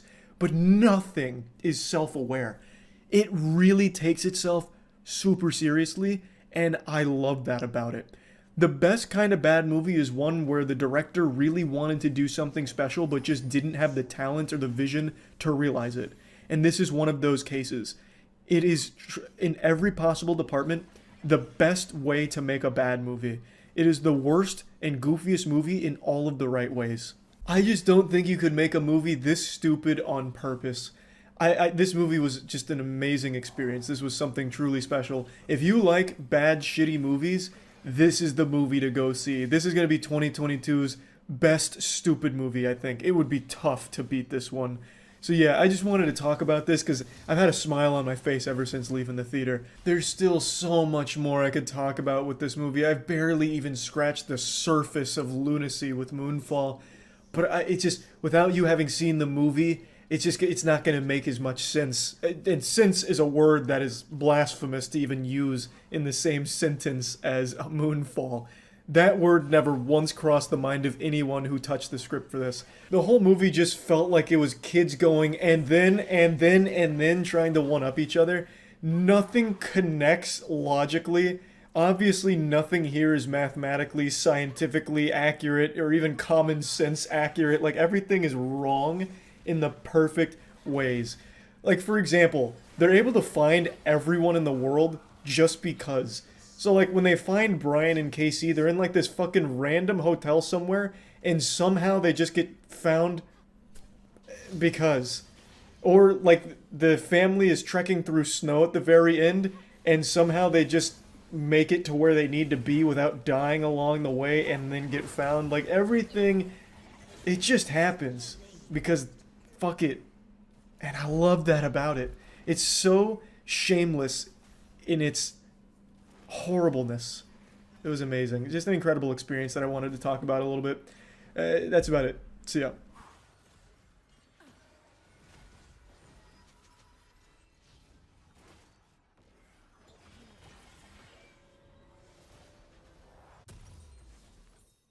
I know it's late, but I just need to whine and complain and rant about a movie I just saw really quickly. You know how much I love bad movies that are so bad that they're good. I think it's the most fun you can have is getting together with friends and watching absolutely atrocious movies or shows that you can laugh at and make fun of together. And there was a new banger, or so I thought, that was coming out called Pope's Exorcist. This is Russell Crowe as what I thought would be like a John Wick of exorcists, going out there and just slapping demons around, like actually kung fuing them and like overpowering them, fist fighting. Like that's the impression I got from the trailer. I thought it was gonna be like absolutely wild and nutty. And I just came back from the theater after seeing it, and my god, there's just a lot that I need to talk about in terms of disappointment and bewilderment that this movie even got made in the first place. So I'm going to treat this like a little confessional here and own up to some sins. Seeing this was a sin. And I understand the Lord forgives all sins, but I feel like after he takes a peek at the Rotten Tomatoes 83% audience score, he's going to flood the earth again out of pure embarrassment for even making our species. This movie is so far from an 83%, it's laughable. It is not good by any means. I don't know why the audience score is so high. Like, it is guilty of more sins than any of the demons in the film. Well, even though there's only one main demon. It is the most generic horror schlock of all time. But its biggest crime is being boring. It borrows every single generic horror plot point, every generic horror movie cliche of like, you know, sitting up from the bed like The Undertaker because the child's possessed and he has like a deep demony voice. Every single like horror movie trope is just ham-fisted into this. All of it dumped into this witch's cauldron and brewed into a disgusting stew. Like, it is not even done in a fun way. There's nothing creative or enjoyable about it. It's boring mostly, though there are some fun moments, like fun bad moments that I'll talk about.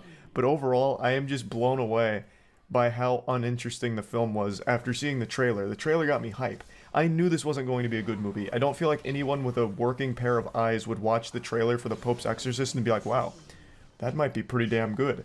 Like, that was never a thought that crossed anyone's mind, I doubt. But I as well as many others, I imagine, were under the impression like, wow, this will be like entertainingly silly.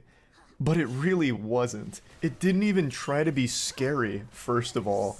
Like, that was the wildest thing to me. It really didn't even try to be a horror movie. Its scares mainly consisted of the standard lift people up using, you know, Jedi force powers and throw them around a room, or knock over a couple of crosses. Well, and I guess there is, of course, the cliche of, like, bone snapping, walking on all fours. But past that, it doesn't even really try to build tension. There's not even jump scares, which is like the easiest slam dunk for horror films where they could just throw in a bunch of jump scares and people are like, oh my god, it was horrifying. But it didn't even bother with that. It just does nothing. It's just so bland. It's just an empty calorie of a film. I did something I very rarely do. I took notes during this film because I was so dumbfounded by what I was watching. So I'm just going to go over it start to finish. There will be spoilers. There's a lot I want to talk about. So Russell Crowe hops back in the saddle here, dusting off the acting chops to tackle the lead role of a powerful exorcist named Gabriele Amorth. And the film opens with him performing an exorcist on a guy who's struggling with the devil coming over him. So he's bouncing around the bed all crazy like a toddler going through a sugar rush. And Gabriele is asking him questions like a little interrogation, you know, what's my name? What do you want? Who are you? You're Satan, aren't you? You're Satan. And then he's like, yeah, I'm Satan. I'll possess anyone. I know everything. And then Gabriele's master plan is he brings in a pig and he's like, I don't believe you. You're not Satan. If you were Satan, you could possess this pig. And he's like, yeah, I could possess that pig. I could fucking possess him. Watch me possess that pig. And Gabriele's like, do it. Possess that pig. So then he does, and then the guy is back to normal. And then once the Satan is inside the pig, they just blast the pig's head off with a shotgun. Which honestly set the bar pretty high immediately, because I was like, okay, that was fun, silly, bad. He just literally did, like, fucking middle school reverse psychology on Satan. what a fucking buffoon to fall for that one, the oldest trick in the book. It's then explained a few scenes later that this wasn't a real possession, this was mental illness, and Gabriele was just doing a bit of theater. But he really did just execute that pig right in front of that guy in order to convince him that the demon was no longer there. And because he executed that pig, he then had to go through like a religious legal proceeding where he stood trial with these other bishops that were like, this is unnecessary. You're performing exorcists. It's not, there's no such thing as this evil, you know, we don't need this kind of big exorcist position anymore. You're out of line, Gabriele. We don't really need you anymore. So Gabriele is like, you guys don't know what real evil is. Even if 98% of them are like mental illness and not real possession, there's still 2% that's just pure evil and you need me. So then he walks out, but not before making a goofy noise. So as he turns his back to him, and it turns out Gabriele was also like a lawyer at one point or something, I believe he mentioned. So this was actually like a Saul Goodman moment where he was just like defending himself in religious court. And it ultimately ends with them being like, yeah, we don't really need you. So Gabriele storms off, and then as he's about to exit the door, he goes, woo-loo-loo-loo, for no fucking reason.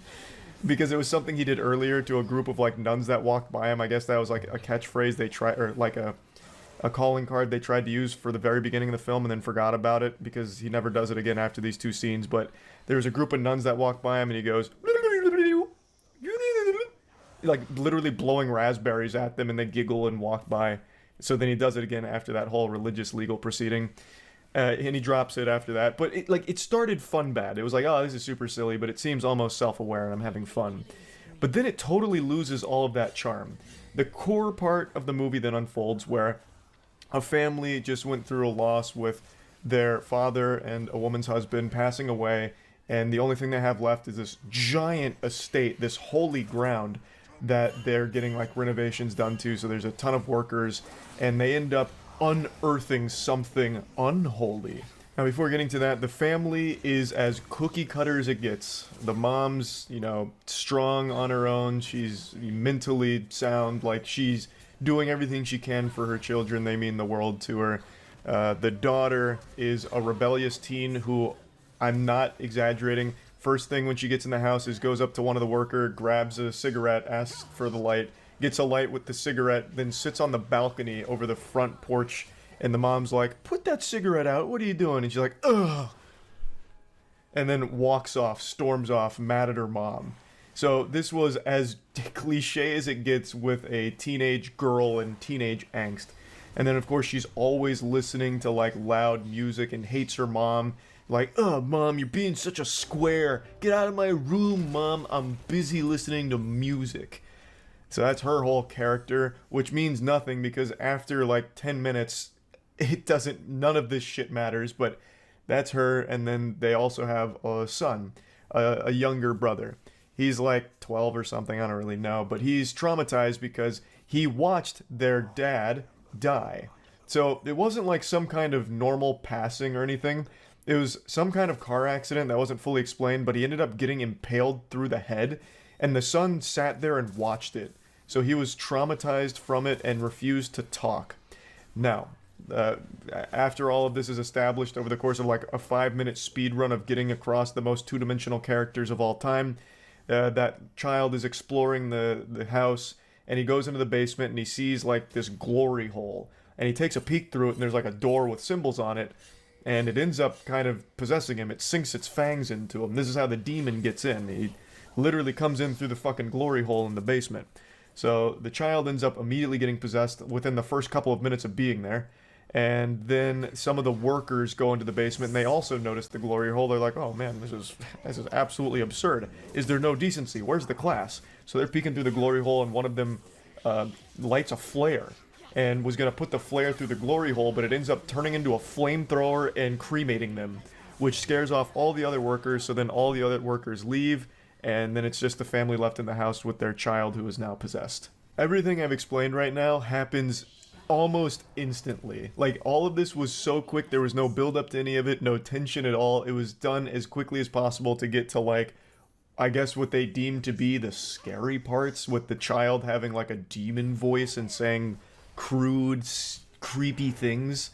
But anyway, after the possession, The Vatican gets word about this, and then they send Gabriele out there. Like, Gabriele, I've got real scary stuff happening at this location. He's like, I'm on it, chief. You know, give me my badge and my gun. I'm going in. So Gabriele is then sent there like some kind of fucking religious assassin to take down a demon. And I really thought he was gonna roll up in like some kind of Justice League jet, like or something right out of the X-Men where they have like crazy fucking jet. I thought he was gonna fly in on some high tech shit, but then he rolls up in a moped. So he just kind of scoots on in on his moped, shows up to the house in order to start attacking the demon. And the demon, which is possessing the boy, is a real wacko. Like, this guy's a goofball. So before Gabriele gets there, like right before he gets there, the mom notices something's wrong with the child. He's kind of bedridden and he looks pale. And then he starts talking in a not really deep voice, but you know that like goofy voice you'd make as a child growing up, like the like that kind of shit where you like vocal fry yourself and then try and make it deeper. That's the voice, the very cliche horror movie demon voice. And the mom then hugs the child in order to, like, you know, calm him down. And while that's happening, she looks down and it turns out the child is squeezing her titty. And then she's like, oh, goodness gracious. And he's like, you didn't breastfeed me enough, mommy. I shit you not. That is what he says. And she's like, oh God. And she, like, covers herself up even more. And then he starts laughing about, like, squeezing her tit. And then he says, bring me the priest. So they brought in a priest that wasn't Gabriele first. His name was Thomas, and it was a bigger mismatch than when Krillin tried to fight Frieza. Thomas shows up and immediately gets fucking ragdolled by that demon. He gets thrown out of the room, and he's like, good heavens, this is a little much for me.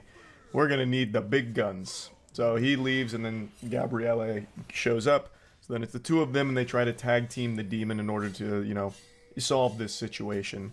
So Gabriele gets in there, and he starts his interrogation, and the demon immediately showcases that he's more powerful than all the other ones Gabriele's seen because he knocks a cross off the wall. Like, I'm so tired of seeing that in horror movies where, like, this really powerful demon can only do, like, a couple of trivial things like blow over a vase or move a chair slightly or throw a bucket of dirt against the wall. It's like, who cares? That's not intimidating. That's fucking embarrassing. But Gabriele's like, oh, jeepers creepers. And then he's like, what's my name? And the demon gets it right. He's like, you're Gabriele Amorth. Then he gets blasted with memories from his past, sins that he hasn't fully forgiven himself for. So there's like a moment where he's in a war, and then there's like a lady, and then the demon pukes up a bird, and then Gabriele's like, oh, I'm out of here. So then he fucking waddles out of the room, goes up to the other priest, Thomas, and he's like, okay, that guy means business. So then he instructs Thomas to confess his sins to him so they can't be used against him when they go, talk to the demon again. So Thomas is like, all right, it's been 8 months since I went to confession. And he starts to confess his sins. And Gabriele's like, 8 months? Okay, this is going to take too long. He's like, okay, Lord, all of his sins are forgiven. He's very sorry, trust me. So he literally uses a cheat code to forgive his sins on behalf of God, which I thought was like almost disrespectful. It's like, what the fuck? Can you do that? Like, are you allowed to do that? Like, do you have the power to just say, like, all of his sins are forgiven without him actually confessing it? It's like, damn, that was weird. He had no interest at all in hearing, like, the sins he was going to confess to. He's just like, yeah, whatever, you're fucking good.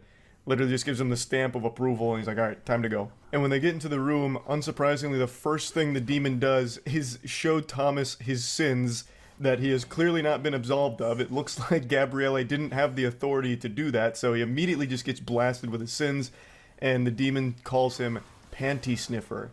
He says that he fucks the daughters of members of his congregation. And then this makes Thomas very upset that he'd mentioned that. So Thomas goes over to him, the child that's possessed by the demon, and two hands strangles him and shakes him like Homer Simpson strangling Bart. It was so goofy. And Gabriele's like, please, Thomas, no, don't do it. That's what he wants. As the child's like, getting fucking strangled by Thomas. That was a good fucking silly scene. But after that, then the demon laughs and then he targets Gabriele. And he's like, you know what I want to do, Gabriele? I want to fuck you.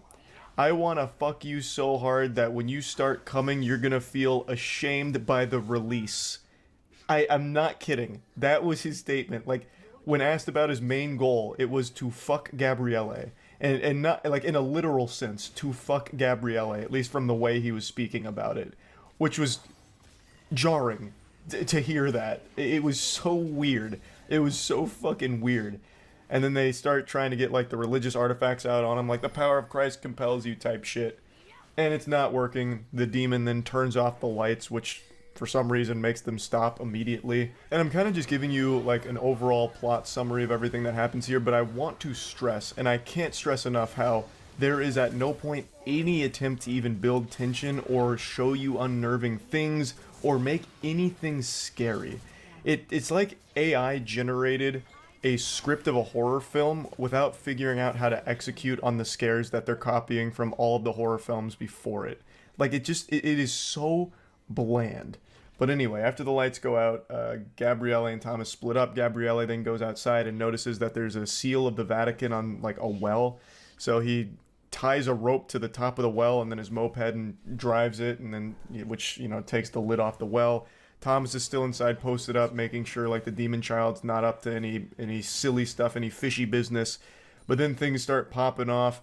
The mom has like a giant arm come over her while she's sleeping, and I don't even know how she's able to even like fucking find the time to go to sleep, with the demon child always yelling and screaming and like throwing things around the room. Well, that's an exaggeration. Knocking things around the room lightly. But she's like in bed trying to sleep, and then a giant hand comes over her face and drags her into the mattress slowly. And then the daughter, who's in her rebellious stage, is trapped in a closet with like a bunch of like scratches going across the wood next to her. And Thomas is there, and he, approaches the demon about it, like, "Stop it, demon." And then the demon bites his ear, like full-blown Mike Tyson bites a piece of his ear, and Thomas is like, "Oh my, you didn't just do that." Like, he didn't yell or scream or anything. He gets his ear bitten off, and he just looks more like inconvenienced than anything. He's like, "Ugh, there goes a piece of my ear, zoinks, god damn it." And then he just like walks back out. So Gabrielle then realizes that there's a lot more at play here than they originally thought. There's a bigger mystery afoot now that he's opened this well, and he sees a bunch of like skeletons, and then he drops a piece of fire paper in there to see how deep the well goes, which of course causes it to erupt like a goddamn volcano again, just like what happened with the glory hole. And then Gabrielle rushes back in, sees all the chaos. He pulls the mom out from the bed, and then he opens the closet door where the daughter was getting attacked by little scratches, and he's like, "This is not a good place to do that, so please stop. Cease that foolishness." And the demon stops, and then the girl leaves the closet. And then we have the most generic plot device when it comes to horror films ever. Gabrielle reveals that all they need to do in order to save the day is learn the demon's name. This is something that has been used in every fucking horror movie that deals with demons or possession since the beginning of fucking time. It is so lazy and boring, but that's the major plot point. It's them then needing to find out what the demon's name is. So they start exploring. They also confront the demon again, who reveals what his real plot was: to possess Gabrielle. He didn't want to just possess the family, he wanted Gabrielle. So they're exploring the premises. They eventually find that glory hole, and they bust it open. They go inside the area. Turns out it's a catacombs where there's a bunch of these skeletons all over the place. And then while this is happening, the like super high tier bishop, like max level bishop that sent Gabrielle here in the first place, then starts having a panic attack. He's like, "It's worse than we thought." He read like a letter or something from like a book of reports that they keep getting about the situation. He's like, "Oh my goodness." So he starts freaking out. He's like, "Ah!"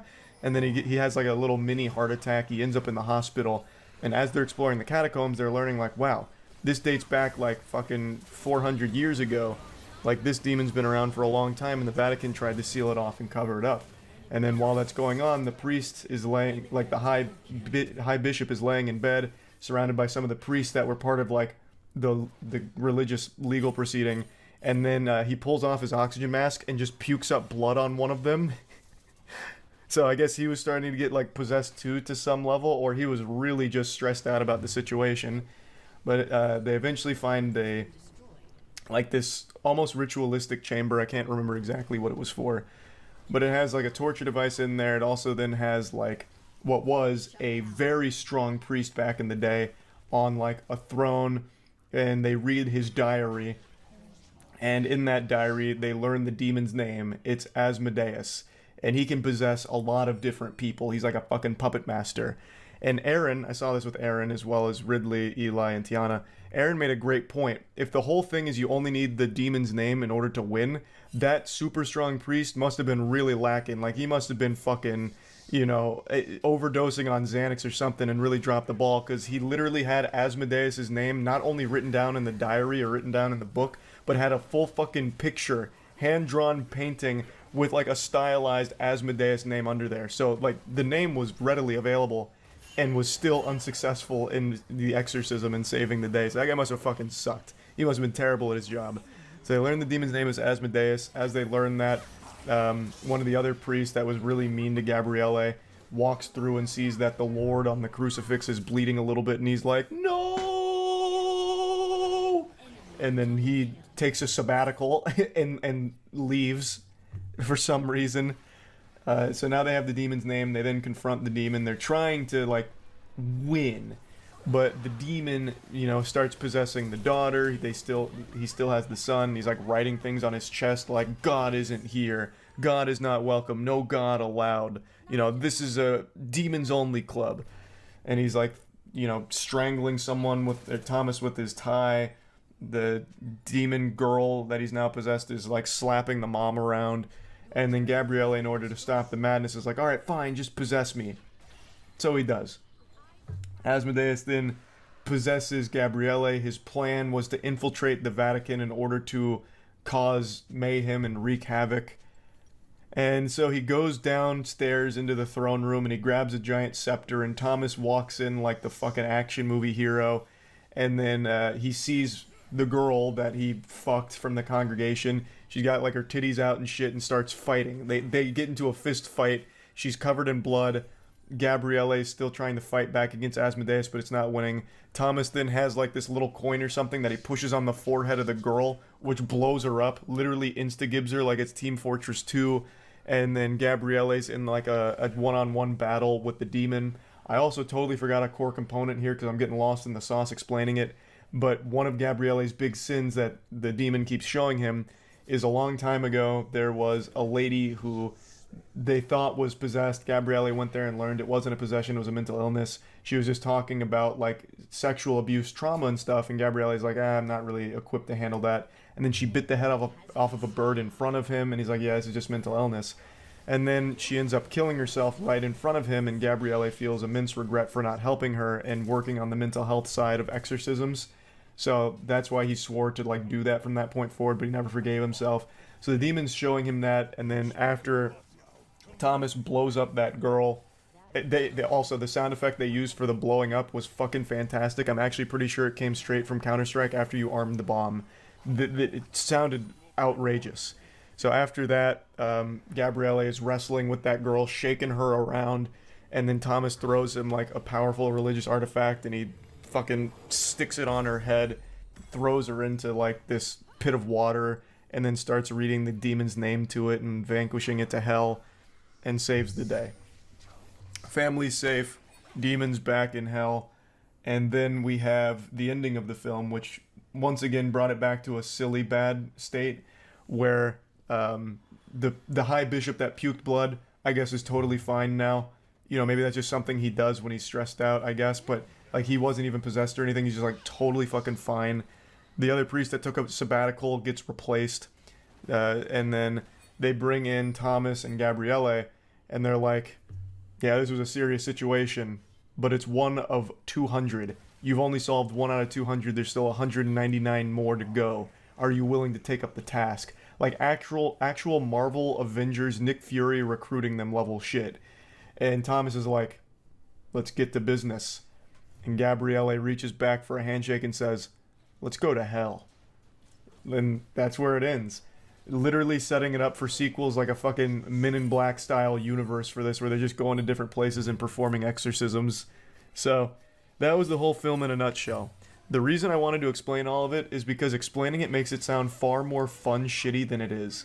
Everything I explained in theory is fun bad, but in execution is fucking awful. I don't really know what the purpose of this movie was, because like I said, it doesn't even really try to be scary or unnerving. it's actually just kind of a genuine waste of time.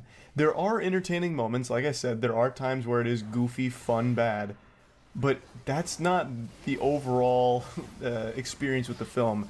Like, there were times where we laughed at the silliness, but most of the time it was just sitting there in silence, wasting time watching it.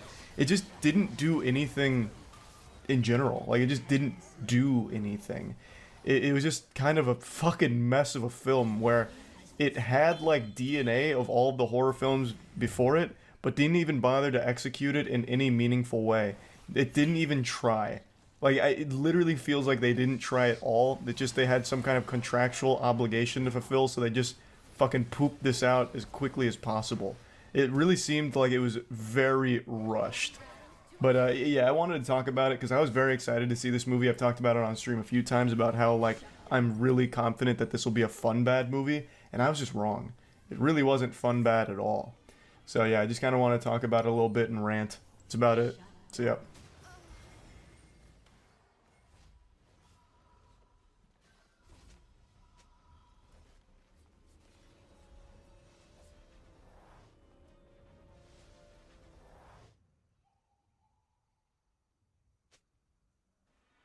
We've all wasted money on something at some point in our lives. I know I'm guilty of that. I once spent $200 on a pocket trumpet that I never learned how to play, and then an additional, like, $150 on a theremin that I only tried to play a couple of times and never mastered. And these two items now just haunt my shelves in the closet. Big waste of money, and I do regret it. Of course, this is going to vary from person to person, but I can say with a high level of confidence you have not wasted as much money as Universal did for the rights to The Exorcist. 400 million clams in order to buy the rights for The Exorcist to make a trilogy out of it, and the first movie just dropped called Exorcist Believer. And I'm here to tell you after seeing it that this was the worst money ever spent. They blew their load with 400 mil and had nothing left over for writers, so they really relied on ChatGPT to scrap something together. This is laughable. This movie did not make me a believer in the future of this franchise. It made me a believer in true evil in Hollywood to allow this type of fucking terrible blemish to exist. This film is insulting to the legacy of The Exorcist. It is by far the most influential horror movie ever made, The Exorcist I'm speaking about, and to have this movie now coming out, even though I know the second and third Exorcist movies aren't exactly the best, this is so much worse. They could have spent $400 million for the rights to Jimmy Neutron and made a Hugh Neutron spinoff, and it probably would have been higher quality than this. And they had self-reflection on, like, the importance here of what they were making. Jason Blum of Blumhouse, who was a producer on this film, even said that it's the riskiest movie he's ever made. Just because it's so expensive, usually the bar to success on everything we do because it's inexpensive is incredibly low. For The Exorcist, it's high. And that's an understatement. It's extremely high. And man, did it fall flat on its fucking face. Now let's dive in. I'd like to explain why I think this movie's so bad and perhaps the biggest waste of money I've ever seen from a Hollywood gamble. So, I'll go ahead and tell you there's two compliments I can give this movie. I'll start off with the good here before getting you with the knuckle sandwich with the bad. The good. It has an interesting premise. It has a couple of interesting ideas. And best of all, it's not that long, so it ends pretty quickly.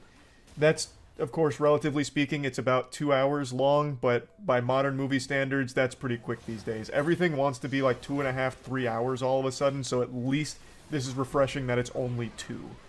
Those are the only compliments I give it, and one of them is just that it ends, so you can leave and forget that you ever watched it. The biggest sin this movie commits, though, is being a fucking snooze fest. It is just unforgivably boring. If I didn't drink some Gamer Supps before going to the theater, I probably would have fallen asleep there trying to stay awake through this one. So I'm going to shout out Gamer Supps, because Big W from Gamer Supps here. I had some titty milk, which is one of their flavors, before going. I know if I just say titty milk cold turkey like that, you won't know what I'm talking about. It's not real breast milk, that's just one of the flavors Gamer Supps offers, and it's my personal favorite one.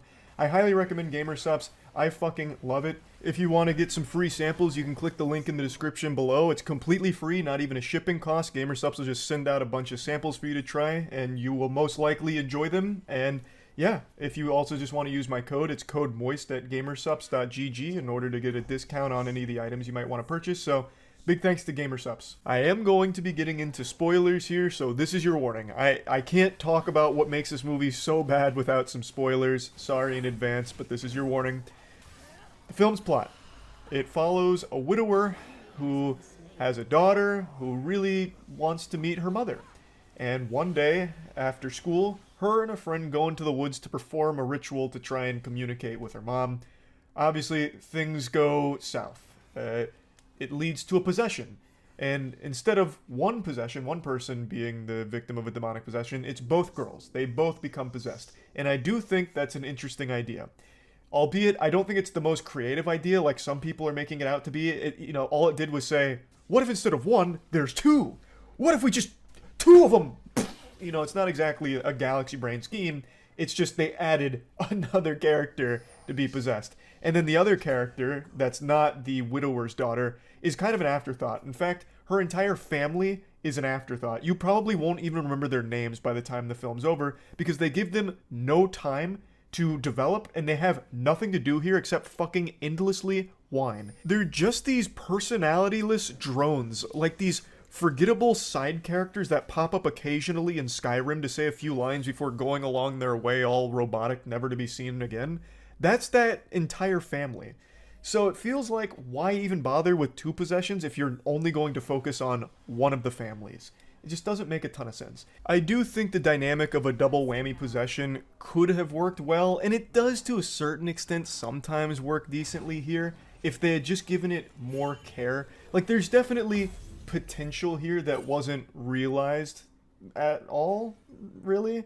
But, like, there were a couple of decent moments with the two possessions, especially towards the end. I could see some glimmer of possibility with this idea. Aside from the lip syncing sometimes, it makes it very clear that it's dubbed.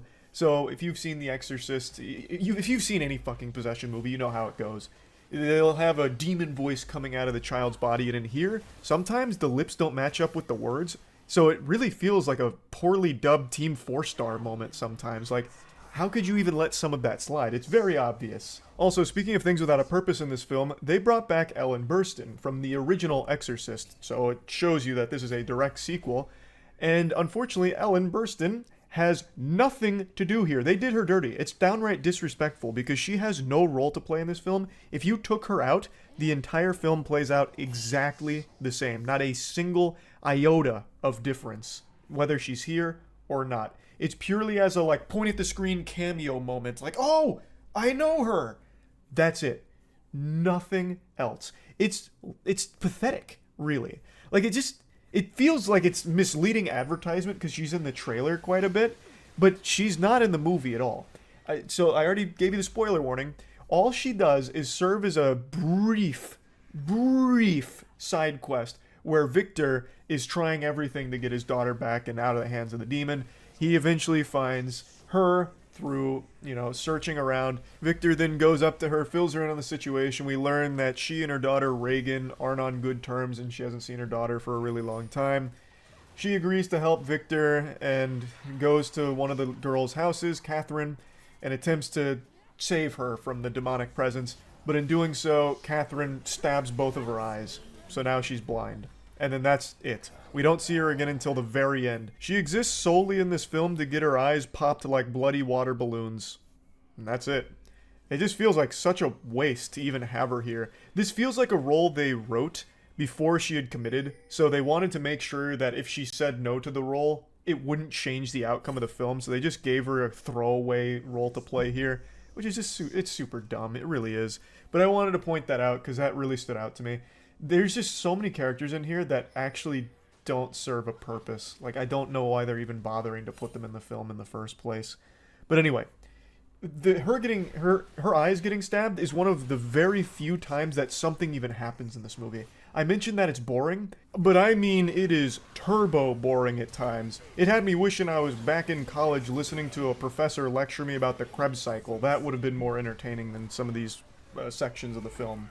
Now, the beginning of the film is spent trying to develop the characters a little bit. It's kind of like two different movies slammed together. The first half is trying to find where the girls went and what could have happened. The second half is then all of your generic horror movie tropes fucking crashed together haphazardly. And the first half I've seen get a lot of praise. You won't see it get any praise from me, though. I think everything it wanted to do in the first half was not done very well. Like, I think the intro is good, but then it doesn't really get you hooked on these character relationships.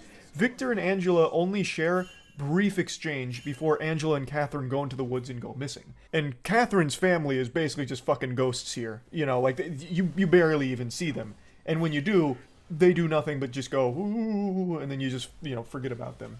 But, like, there's not a whole lot of time spent developing these characters before they go missing. Now, of course, there's some development while they're looking for them and searching, and when they do eventually find them, trying to piece together what exactly happened. But I just don't really see where people are coming from when they're talking about how great this first half was.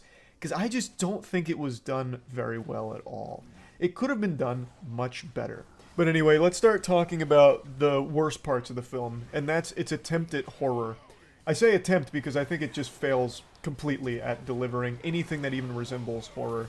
It tries to rely on jump scares, but doesn't know how to do them. It's like they don't know what a jump scare is. So what'll be happening is, characters will be having just a normal conversation or normal things happening, and then all of a sudden it'll just flash a couple of images at you, like you're playing the Scary Maze game from back in 2009 or whatever. Like, they'll just be talking, and then all of a sudden, scary image. Ooh, look at this creepy figure, and here's kind of a loud noise. But it, you know, they were mid-conversation. It's not like a jump scare. They were actively talking, and now all of a sudden there's just like a weird thing on screen and a louder noise. That doesn't, like, startle anybody. Like, they weren't well-executed jump scares, and executing a jump scare is the easiest thing in the world. Just go silent, and then bang, huge noise, crash fucking 10 trash cans together with this huge noise and a creepy face or something. But they don't even do that. They just randomly, I guess maybe bad editing is to blame, but randomly just start putting a couple of flash creepy images with like a slightly louder sound. So the jump scares don't even work, and that's the only thing it ever really does for horror. The suspense doesn't exist in this movie. There's no such thing. Like I said, I do think the child actresses do a decent job of like looking creepy and like moving around creepy occasionally, but even that isn't utilized very much because they're very quickly bound to chairs and then spend like 30-35 minutes being bound to chairs as people recite prayers around them. I'll get to that in a moment though. But yeah, I really don't know what people would find scary about this. And that's not just coming from like oh, I'm a tough man, look at my machismo, I don't get scared at horror movies. I just really don't think they even attempted anything here. Unless you were just really, you know, disturbed by the sound of a heavily filtered, creepy sounding voice, I suppose. But like, I'll give you another example of something they tried to do that I think was supposed to be scary. Victor's brushing his teeth and the lights keep flickering. Literally like the scene out of SpongeBob with the hash-slinging slasher. They turn around and it's Nosferatu. That exact scene happens in here. Victor's brushing his teeth, the lights are flickering, he's looking up, the lights keep flickering, he turns around, and it's just Angela flicking the light switch on and off, and he's like, hey, cut that out, you know, let's go back over here. And then he goes back to it, and the lights start flickering again, and then she just goes, what did you say? And, like, that's the whole scary scene. It's like, what the fuck was that? Like, that was lame. Super lame. And then there's another scene where she, like, attacks Victor, but it's not even, like, startling or a jump scare. She, like, comes up behind him and, like, attacks him super quickly, and then that's it. And he's fine, and then she just closes the door. Like, it's all just, I don't know. It feels like they didn't know what they were doing, so they just went in on filming days and improvised. I have no explanation for it, because it's like they didn't even try. Also, this isn't exclusive to this movie, but I am so fucking tired of the trope that when you're dealing with a possession, all you need to do is speak sternly to it to get it out. So, when Ellen does actually go and confront Catherine for a moment, her strategy is, hey, get out of there! Hey, quit goofing around! That body belongs to that child, Catherine, not you! Get out of there! Scram! Get out of town! And the demon's like, no! Like struggling around and like falling and flopping like a fish out of water. It's like, what? Why does that work? Like, why is this doing anything at all? Unless it was also pranking her. But even still, that's so silly. It's so stupid. Like, she's not doing anything besides just speaking to it like a disappointed parent. Like, oh, come on now. Quit with this nonsense. Hey, come on. Like, it's just, the way that demons are fought in possession films, I think is just the goofiest shit ever. They've got to find other things to do to fight demonic possessions. Like, just saying its name and it, like, vanishing and, like, screaming, "Ah! It said my name! The human said my name! Ah!" And then, like, burns back to hell is stupid. And then just them saying, "Hey, the Lord doesn't like what you're doing there, so get out of there." It's like, no! Ah! It sucks. It sucks. And I just needed to point that out. So, let's just... I don't even know why I'm getting so into the weeds here. The movie just sucks. But let's just talk about the end here. Eventually, they tie both of the girls to some chairs, and they're trying to perform a ritual with like a ton of different prayers, a ton of different belief systems that they're all throwing their way to try and get the demons to leave. Eventually, it's not working. So what ends up happening is a very powerful pastor comes in, and he touches both their heads, and he's like, "Christ says, get out of there." And the demons are like, "No." It's like everyone's getting really optimistic because it's finally working. They're going to get their daughters back. But then the daughters snap his neck with like telekinesis. So he dies. It's the only death in the film. And it was a pretty gruesome death. I didn't expect that. So that one actually caught me off guard. That was a pretty decent moment, actually. And then they never do that again. They just go back to just sitting there laughing. Like, well, not even laughing. Like, there's a scene where they're getting some, like, water tossed on them, and they're, like, screaming in agony, and, like, there's a burning sound, but they're totally still fine. And they're just... My big problem here is the demon at no point was in any danger of actually getting exorcised at all. But, for some reason, they kept pretending like they were getting somewhere, and then eventually, the demon says, "You must make a choice. One of these girls will live, and one of them dies. You choose." Why? You could just have both of them, because they have done nothing to actively stop you. Like, they have not been able to effectively fight you. So why all of a sudden would you give up one of the girls? It didn't compute. But not only that, I'll fast forward. That was the big gamble, the big moment, like, oh no, we're gonna have to make a choice. And it ties into something that happened in the intro of the movie where Victor had to make a very hard choice. That I won't spoil because it's the biggest twist of the film. But anyway, it's a choice. Like, oh, we have to choose one. I can't choose. No, it's not right. Well, we can't choose between our daughters. But then eventually, the whiny dad of Catherine says, "I choose Catherine." So then Angela is about to, you know, supposedly die. She eventually like levitates and then pukes onto the ceiling, falls, and we think she's dead. But then what ends up happening is Catherine dies instead, and now Angela is no longer possessed. Well, why? So the demon just let itself get killed? Like, the demon just said, "I'm out, bye"? He's just like, "Alright, this was a fun game. See you guys. I had a good time playing." Like, why? It doesn't make sense. Why would he do that? And why did he keep letting himself get caught? All the demon does is talk shit.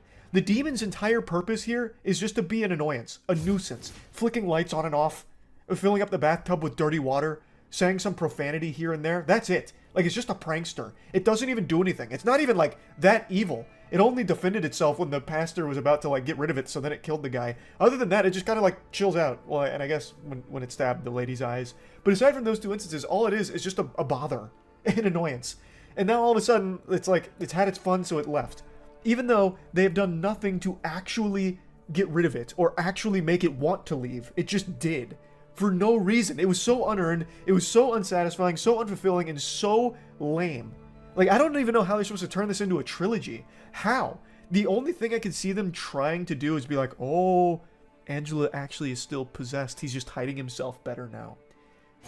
And that, of course, is probably the direction it's going to go, which is the laziest direction, but the only one it can go. There's no other options left for it, so they've already spent $400 million on this. They're going to fucking make a sequel, and then a sequel after that one. It's going to be a trilogy. Like, I feel like there's no way they pump the brakes on it, even though this is flopped. They're going to have to because they're already so deep in the hole. I just don't know how they even try to salvage it. I don't see how. This was terrible. It was actually terrible. Laughable, even. People were giggling at this movie. It's just... All of you know how much I love fun, bad movies. To date, Moonfall is still the most entertaining film I've ever seen because it is a beautiful disaster of a movie. $100 million budget and not a single thing about it is even close to being good. It's amazing for all the wrong reasons, and it is one of the most entertaining films ever constructed by our species. So I have a huge passion for fun, bad films, so I was very excited to see Meg 2 today because I watched the first Meg. It's nothing special, but it's enjoyable and it's very silly and it's, of course, a bit stinky. It's a movie about Jason Statham hunting down a megalodon shark, so... Right now, there's a pretty ridiculous trend going on where if something flops, be it movie, game, or show, the immediate response from those behind the production is to get mad at the audience and blame them for it, saying that either they were too stupid to appreciate it, or they weren't real fans willing to support it, or they just told a story that was too hot to handle and people weren't ready for it. Thus, once again, we didn't fail, our product's not bad, you guys are just turbo idiots that prevented us from the success that we deserved. And I'm just getting so tired of reading this. Every time something flops, this seems to be the go-to dialogue tree on the NPC quest line here. And it's just really, really starting to grind my ass. It just happened with The Witcher because Season 3 was a disaster. Full disclosure, I haven't watched Season 3, I just couldn't even pretend to be interested, so I haven't bothered with Season 3. But there was recently a statement made that the reason Season 3 hasn't done well is because they had to simplify everything because American audiences are too dumb, basically. And something very similar just happened with Marvel's Secret Invasion like a week ago, where the finale aired, and pretty much everyone said, "Oh brother, this stinks." They were just saying, "Boo! Boo!" and throwing tomatoes. It wasn't well received. Most people hated it. On a show that already didn't have many eyes on it to begin with, so... It was just kind of a catastrophe, and the director behind it came out and once again just kind of blamed the audience and started pointing his finger, even having the gall to say that it's not his job to fulfill any expectations, and he doesn't read any of the reviews, so he doesn't really care if people didn't like it. Which I guess is fine. It's not exactly like the, puffed out chest alpha male thing that he thinks it is.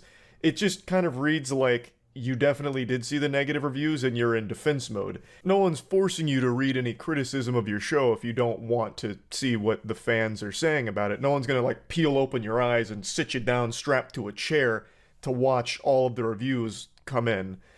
So it's fine if you don't read them, but why then just say that it's not your job to fulfill expectations and you don't care? I think you're pretending that you don't care. I think you definitely do, and if you don't, you should to some extent, at the very least.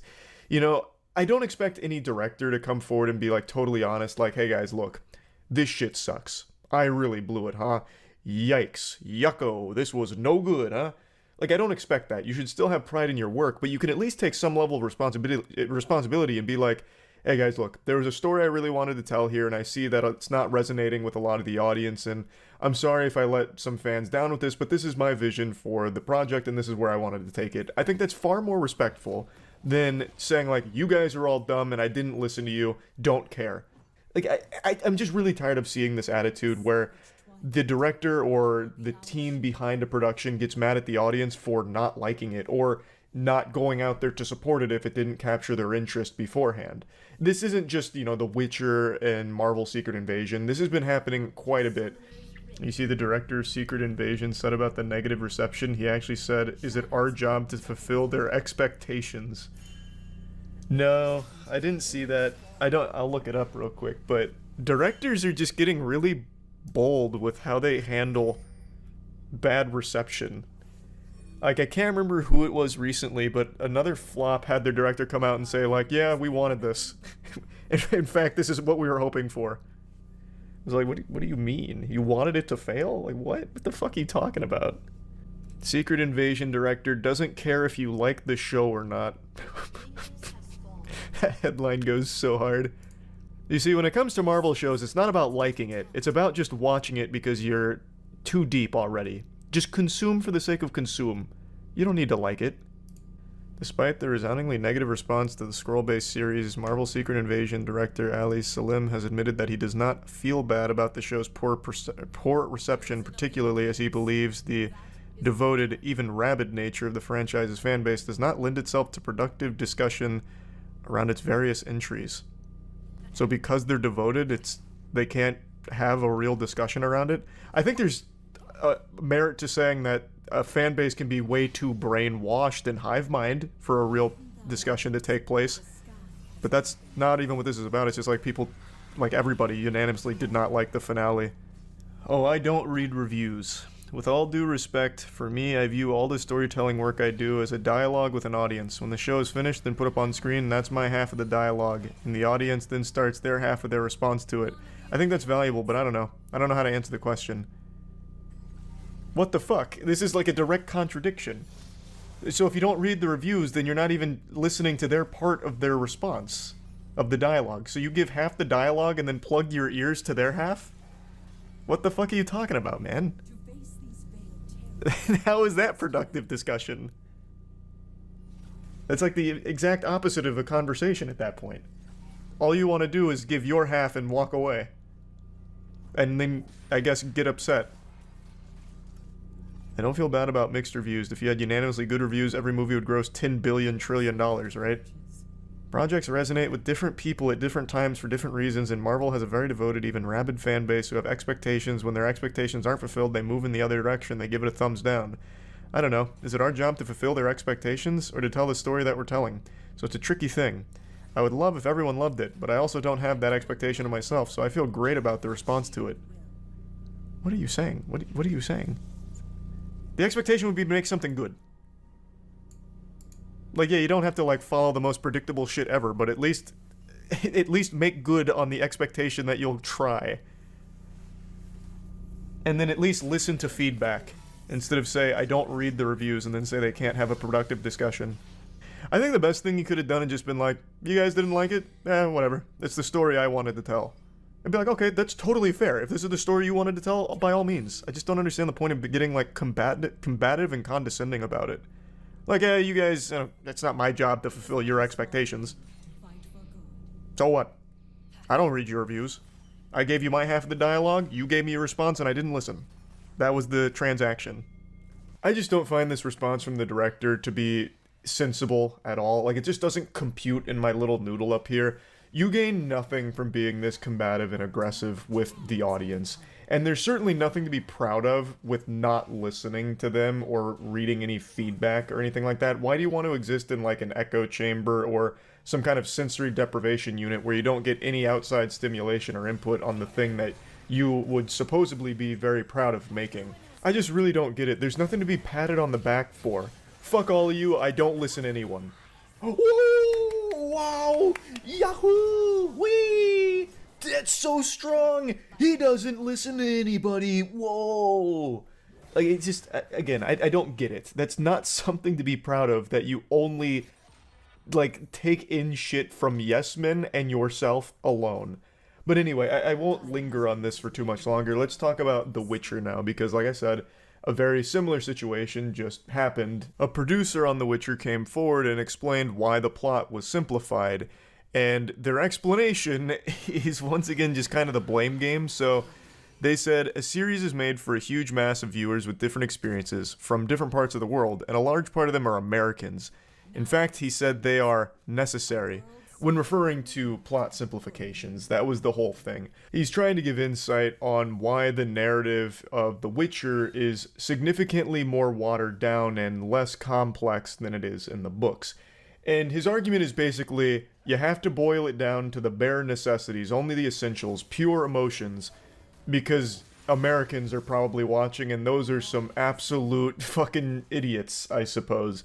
He mainly points to things like TikTok and short-form content as kind of deteriorating the attention span of viewers, so he needs to make it more simple for them and more digestible, baby the audience, because the Americans are so used to just jumping from video to video. And to a certain extent, I understand what he's saying. I do agree that the attention span of the average person has deteriorated to a level I don't think the Lord could have ever predicted. We have the shortest attention span ever right now, shorter than it's ever been because of things like TikTok and YouTube Shorts and stuff like that, I imagine. But I completely disagree that this means you need to dumb everything down. In fact, I think most of the evidence points to the contrary, that the more complex you make something, the more successful it can become. The best example I can think of is Game of Thrones, because this actually did both. It had very complex narrative, very complex characters, and then it dumbed itself down. And the dumb part, seasons 8 and 7, were horribly received. So bad, in fact, that it ruined the entire legacy of the show. Seasons 1 through 6, where it focused on a complex story, world, and characters, people loved and cherished, and it was the biggest show at the time, and still one of the biggest shows ever made because of that foundation it built. But in seasons 7 and 8, the entire team got hit by the Orb of Confusion and just went, fuck it. We'll make everything super dumb and super simple so we can wash our hands with this and move on. And the rest is history. Everybody hated it. Point is, I disagree that you have to boil everything down to appeal to the dummies in the world, and that's like the only way for success. I think the opposite is true. The more nuanced and complex you make a show, the better chance it has of succeeding, because I think that's what the majority of people want to watch. They're not here looking for someone to just collide action figures together and make loud noises. I don't think those are the most popular productions, so to me, this feels like Cope from the Witcher producer here, like saying that you find it painful to have to simplify the plot and that showrunners have to make these decisions and accept them because the higher level of nuance and complexity will have a smaller range and it won't reach people, is just wrong. Like, I don't think you're correct in that assumption there. I think most of the evidence points to the contrary, that the more nuanced and more complex you make a show, the more successful and more appreciated it is. Some of the best shows of all time and most successful shows of all time are the ones that are complex and nuanced with really interesting, deep characters and a narrative that is very intriguing and complex. So I don't understand exactly why he thought that this was a necessary and painful decision that they had to make for the success of the show, when clearly it didn't work and wasn't working anyway. Like, you could have still just stuck with the complex narrative of the book, and I think you would have stood a much better chance.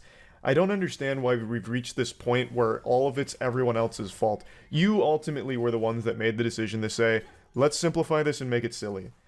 That's on you. You made a gamble that people would prefer something really simple. Good guy, good. Bad guy, bad. Nothing else? Okay, I clap now.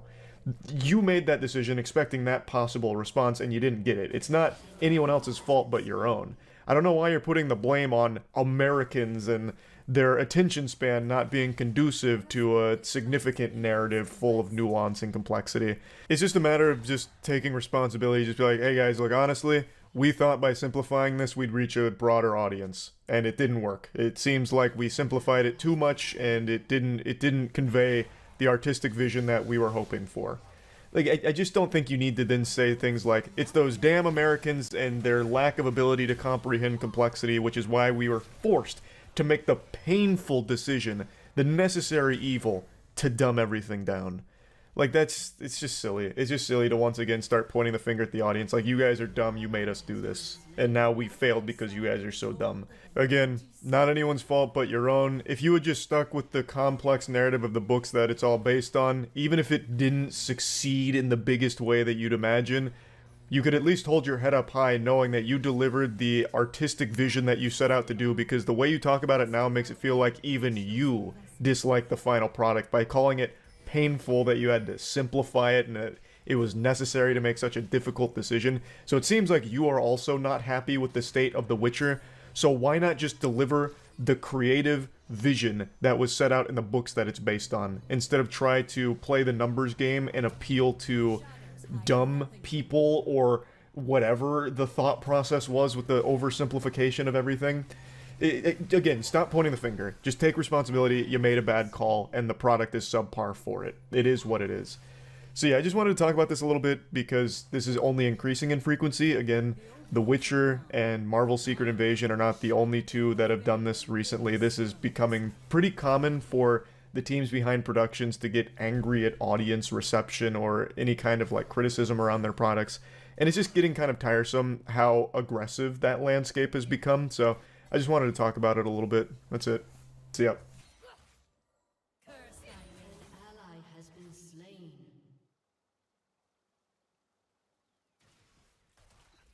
Silver.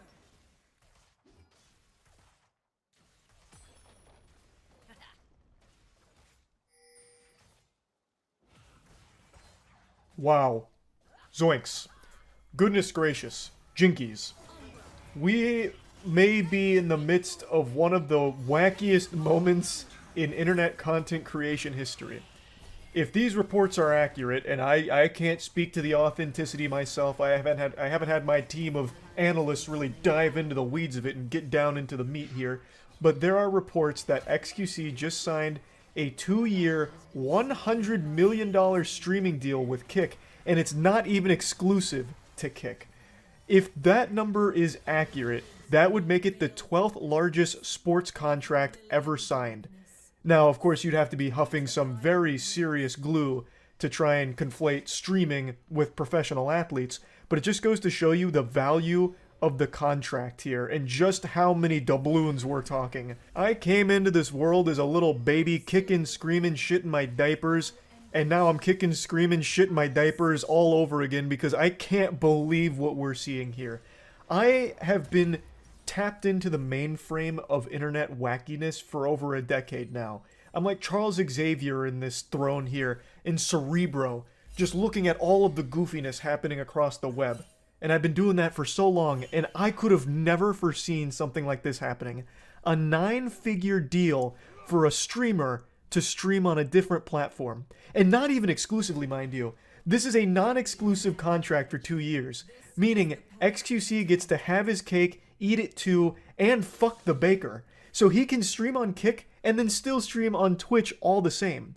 He did make a Twitch stream earlier today, kind of to go over the announcement as well as the plan going forward. He's saying he's going to be streaming on Kick quite a bit, obviously, but he can still have the freedom to stream on Twitch when he wants to. I'm going to go ahead and rip the band-aid off and throw a little cold water in the face of all the juicers here that are under the impression he'll probably still be active on Twitch. I don't think he will. He legitimately has no incentive to stream on Twitch. Twitch is a platform that has banned XQC like 5 times. It is also a platform that has no real contracts for top streamers anymore, as well as the lowest sub-revenue split among any streaming platform available. Whereas Kick has the highest sub-revenue split, a 95.5. And I would swear on a stack of Bibles with a high level of confidence that XQC not only has that $100 million for 2 years, but also gets to keep 100% of the sub-revenue he earns, which is 95.5 split.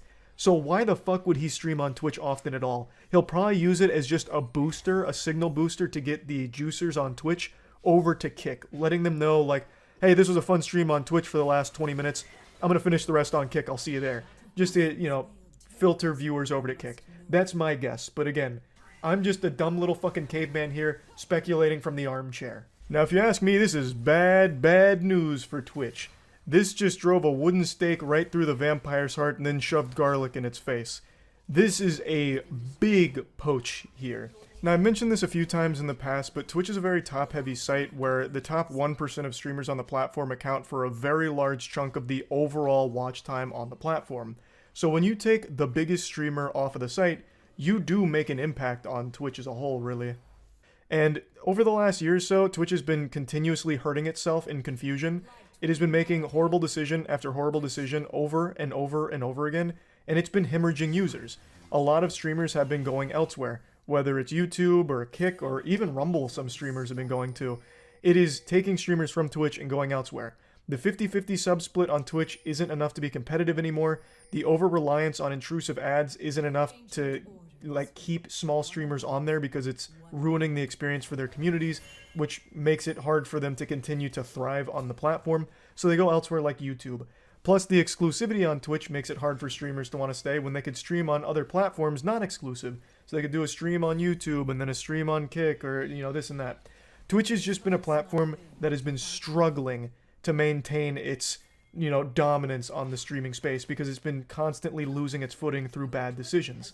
Now, yesterday, Twitch did announce that it's taking the tiniest little baby step in the right direction.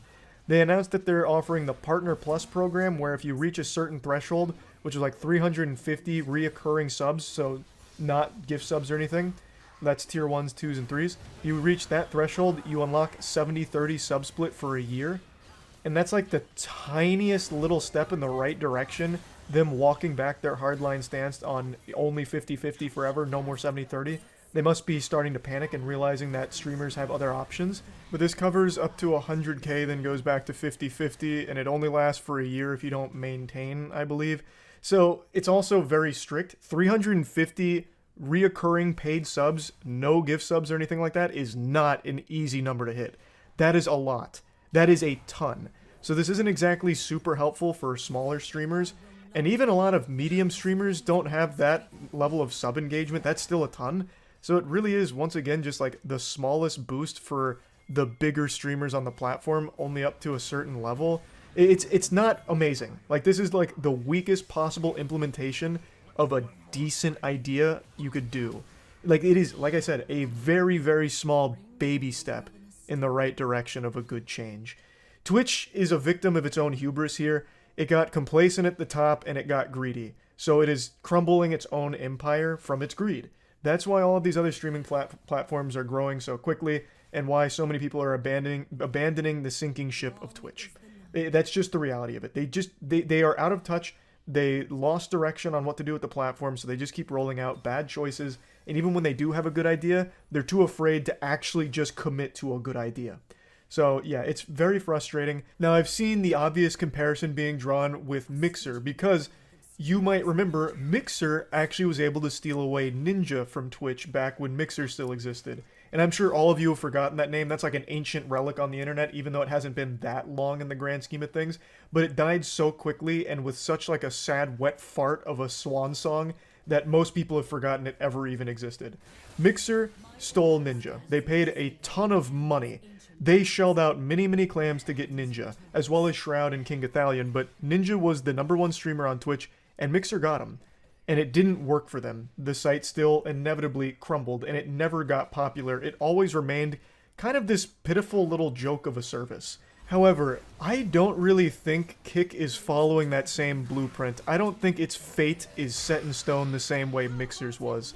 I made a video about this on my second channel talking about the streaming wars. Kick is accomplishing something that Mixer never did. It's having people organically sign up and choose to stream there as a first option. I read a report the other day, take it with a grain of salt, I don't know how accurate these numbers are, but only a week ago, Kick had an influx of 1.2 million users sign up to the platform. Mixer probably never even saw 1.2 million people go to their site across the entire time it was alive. That was 1.2 million users signing up to the platform, according to the reports. So Kick is actually just getting users to go there, which is something Mixer never had happen. That was a pipe dream for that platform. Now, Kick blew up because it kind of got the reputation of, like, the detention class, right? Like, all of the banned streamers went to Kick. Like Aiden Ross, which immediately blasted the platform off, and a lot of other, like, controversial streamers went to Kick after they were banned on Twitch and shit like that.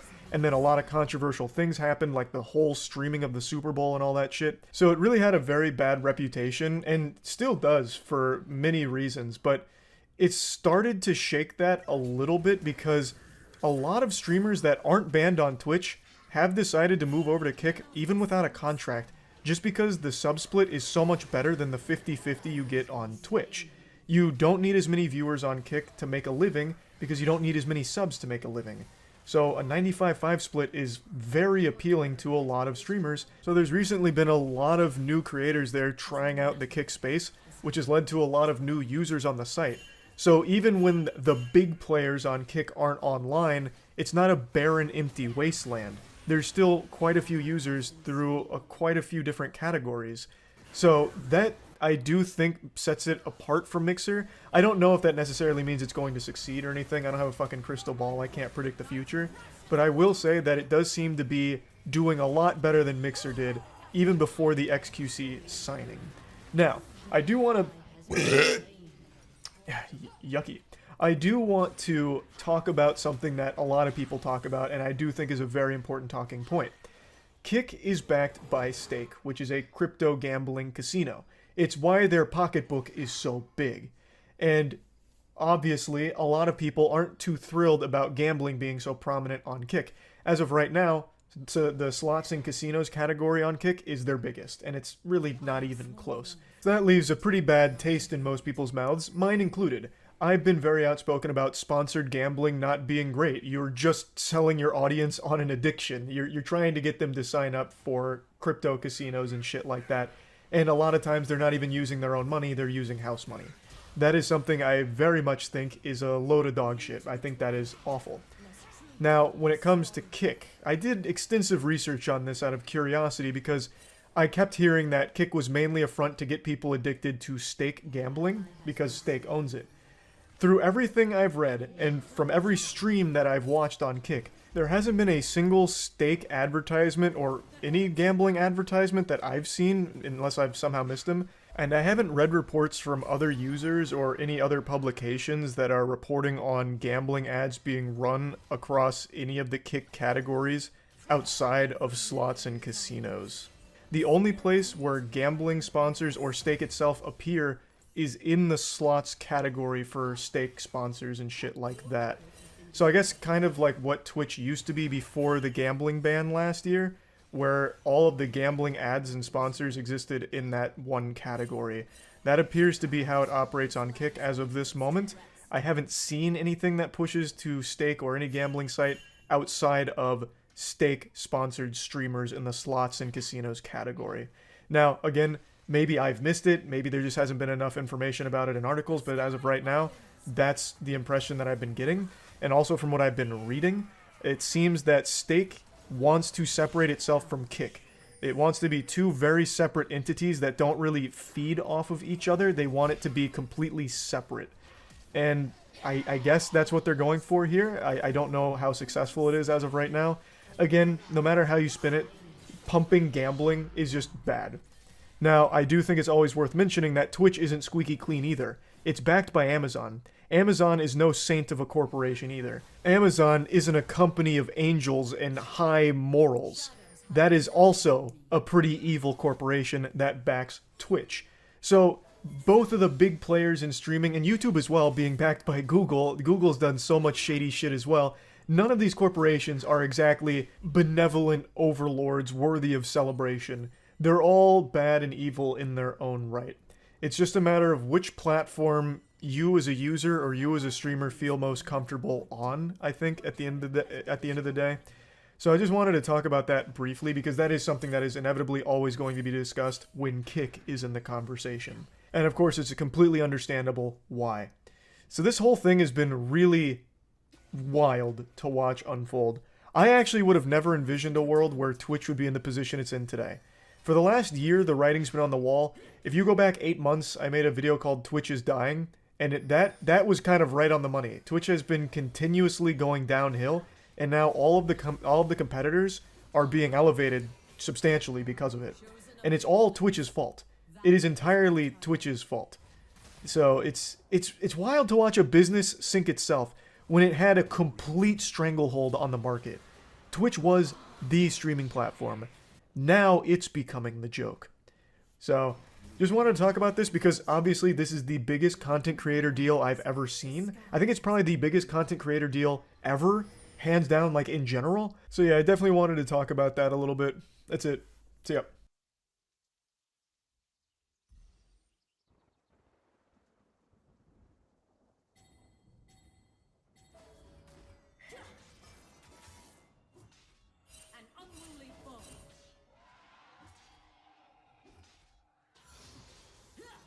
Yesterday was a very rough day for Twitch. They broke all 10 commandments with a single policy change.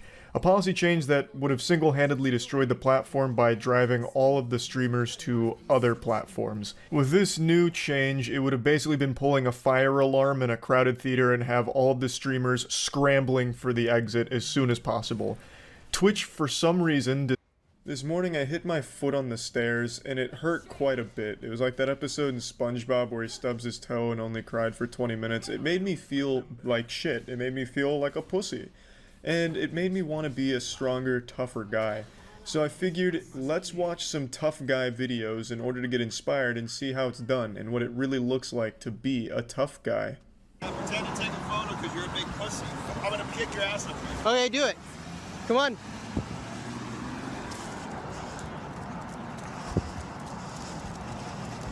To give you some context, the man filming flipped off the driver who nearly hit him and his dog while crossing the street, and the driver was not too happy about seeing that bird go his way. So he slows down and says he's gonna kick his ass up there. There's some real goofy shit like straight out of King of the Hill. So the guy filming has now booked a whoop-ass appointment at the upcoming parking lot, and he's not afraid, he's not backing down. Alright, so go on, get out.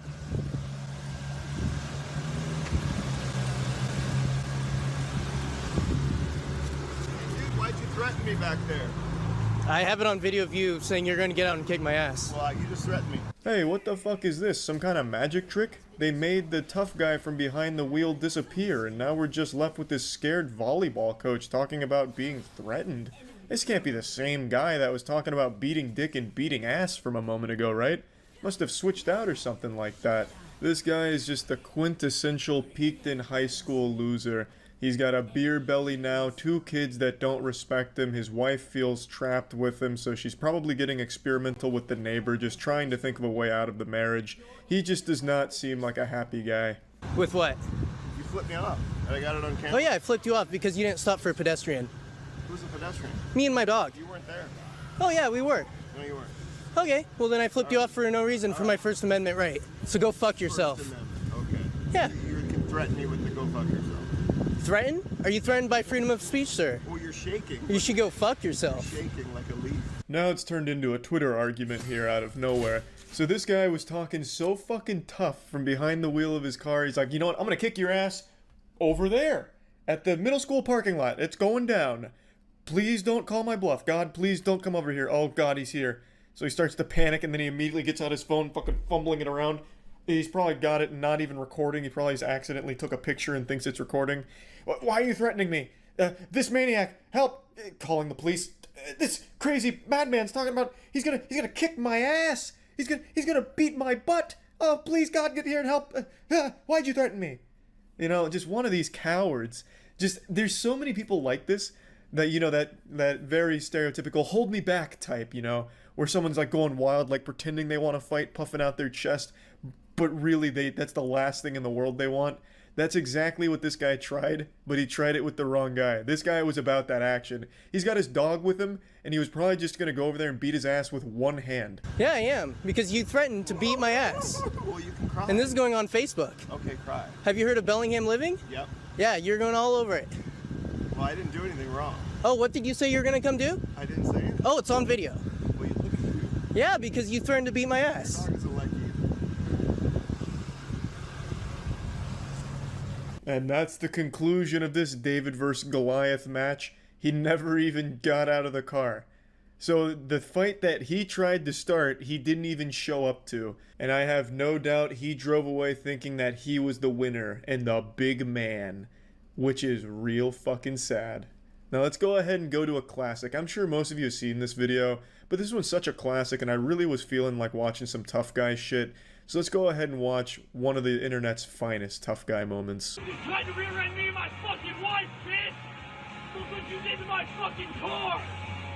I hope you have insurance, motherfucker! Get the fuck out of your truck! I'm gonna beat your fucking ass! Get the fuck out, bitch! Get the fuck out, you pussy! This road rage incident really has everything you could want. A protagonist you can't help but root for as he just silently stone-faced stares ahead, ignoring the goofball outside of his window doing an interpretive dance and losing his mind. It's just a wonderful video. Fuck out of your truck! Get the fuck out, you pussy ass bitch! Let's go! Get out! Get out of your truck! Get out of your truck so I can beat your fucking ass! I will say, his negotiating skills need work. You know, maybe get out of the truck so I can give you candy or something, you know? Like, really try and entice him out of there. Lure him out like an animal. Set little breadcrumbs or something that he might open the door and, you know, get up, you know? He's not even really trying to persuade him to leave. Right now, his only bargaining chip is get out of the truck so I can beat your ass. Who's gonna really want to take that deal? And they can just sit there and laugh at you. I also really appreciate the music in this clip because I think it really adds to the ambiance. The boner jams really add an extra layer of beauty to the video. Wanna go? Come on! Let's go! Let's go! Take a fucking video! Take a fucking video, cunt! You fucking whore, bitch cunt! Let's go! Come on! Tough guy thought he was on Xbox Live there for a second. Get out, bitch! Get out of your fucking truck!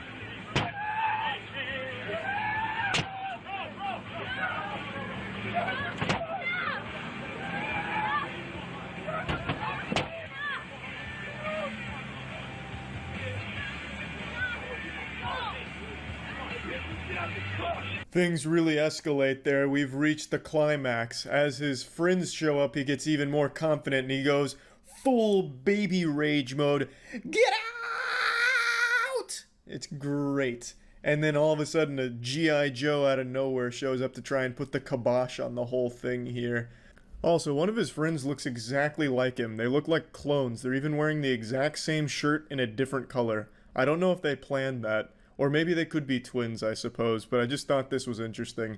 It's like a video game developer who got lazy, so they just used the same character model and changed the clothes color.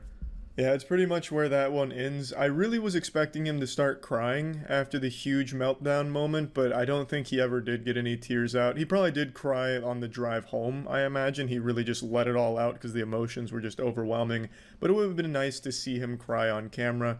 But, oh well. It's still a classic. And I think these two tough guy videos are pretty solid stuff. Now I think I have a better idea of what it means and looks like to be a tough guy. That's about it. So yeah. You may not have been able to realize it, but over the last couple months I've actually had a vitamin deficiency. I've had dangerously low levels of vitamin T in my diet. Vitamin tough guy. And it's fucking time to take a handful of nails and shove them in my asshole as I look at a real man doing real manly shit in Walgreens. I've always enjoyed watching these tough guys in the wild just to try and learn from an alpha male. So let's get in here and see what a real modern tough guy looks like. Okay? How's that? How's that? How's that? Fuck you where you coming breathe. after me, man? Okay? Why are you coming Don't after tell me me, what man? the fuck to do. How's that, pal? I didn't tell you what to You do. did. You said don't talk to people who you don't know. I'll talk to whoever the fuck I want to know. Never mind, I How's did. that, pal? Never mind, I did tell him not to talk to you. That's right. So use your fucking head if you know how. Speaking of using your head, this guy's head looks like it was used to model the thwomps in Super Mario 64. This guy's entire head is like an actual face filter for a TikTok meme video. It's wild. But anyway, you have to respect how he keeps calling him pal, keeping everything civil. I was hoping for a classic I'm not your pal friend, but unfortunately we weren't lucky enough for that kind of Oblivion NPC dialogue exchange, but it's still pretty cool. I don't know why pal is tough to this guy. He just keeps saying pal a lot as if it's intimidating. Like every time he says pal, the guy with the camera starts trembling like, oh, like getting smaller, like, oh fuck, he said pal, oh fuck. Yeah, it's weird. Pal and buddy, for some reason, are like choice words used by middle-aged alcoholic fathers with an attitude like this. And I don't really get why. Those are like the two least intimidating words you can start throwing at someone. Understood. Okay, you little pimply little shit. Hey, you guys. If you guys could not do this in the store. That sounds good to me. And so then leave. I'm checking out, sir. Yeah, Check go out. ahead, ring out. If you could take Okay? 6 You're not feet. that guy, pal. Trust me. You're not that guy. Okay. Okay? Are you? Absolutely. You're gonna get arrested for this? Arrested for doing what? Just like a pimple on the left. Somebody says something and you don't like it. Sir. And you don't like it, right? Is that what it is? If You don't little stop pimp. yelling- There's a lot to unpack here. This is like a fusion of Neil Breen meets David Hasselhoff when he was crawling on the floor for hamburgers. So you can see he's starting to hone in on like personal insults at the guy's appearance by bringing up pimples for some reason. In a moment you'll see the guy doesn't even have pimples, so I don't know where that was coming from. Maybe this guy's living in some kind of delusional fantasy where he's seeing himself as a high schooler and he's like picking apart his own insecurities or something. I don't really know. The angrier this man was getting, the further his IQ was dropping. He said, just like the pimple on the left. And I thought there was going to be something to follow that up, like logically, you know, like make like a tree and leave or some dumb shit like that. That's what I was expecting, but all he said is, just like the pimple on the left, you say something you don't like. Like, what are you talking? Pimples don't talk. Like, you know, there's not something a pimple doesn't like to hear. It doesn't have ears, you fucking idiot. That doesn't make any sense. So what do you mean, just like the pimple on the left? That sounds like some kind of Amanda Bynes skit from the 90s. The pimple on the left. What is? I don't know what he was really talking about, but I like his chutzpah. I like where his heart was at. It's pretty fucking impressive. And then he, of course, really stuck it to him, showed him who was boss when he said, you little pimp. You know, I don't know if that's an insult or if this man's just starting to get a little horny. So, you know, he's starting to get a little semi-chum. He's like, you little dirty pimp. Oh, yeah. What am I? You're a little naughty, misbehaving Walgreens customer? Yeah, what are you going to do to me, huh? What are you going to do to me? Can you hold the camera while I check? I'll leave the store, I'm listening okay? to you. I'm Fuck ready. you where you bleed, pal. Right where you breathe. Go vote for fucking Biden and suck right here. Have a good day, sir. Nothing says tough guy quite like tugging on your own meat in public as you retreat from a Walgreens. Mission accomplished, I would say. Not only did he not get to get whatever he needed at Walgreens, he also just left completely defeated and utterly embarrassed, because now it's all online. Not that this guy uses the internet for anything more than like flat earth conspiracies on Facebook or something, but unfortunately, that's the last time we see our favorite little tough goblin. He retreats from the Walgreens and he goes back to his broken home that he's created due to his inability to control his alcohol and his temper. And I don't know anything about the background of this video or what led up to it, but I would bet a decent chunk of money that this happened in Florida. I just get a really strong Florida sense from this video. I can almost smell the classic soothing aroma of Florida bath salts. But yeah, anyway, it'd been too long since we saw a video of a tough guy, and just wanted to go through one. That's about it. So yeah. What I want to talk about is a very interesting gym dispute that I've never quite seen before. I've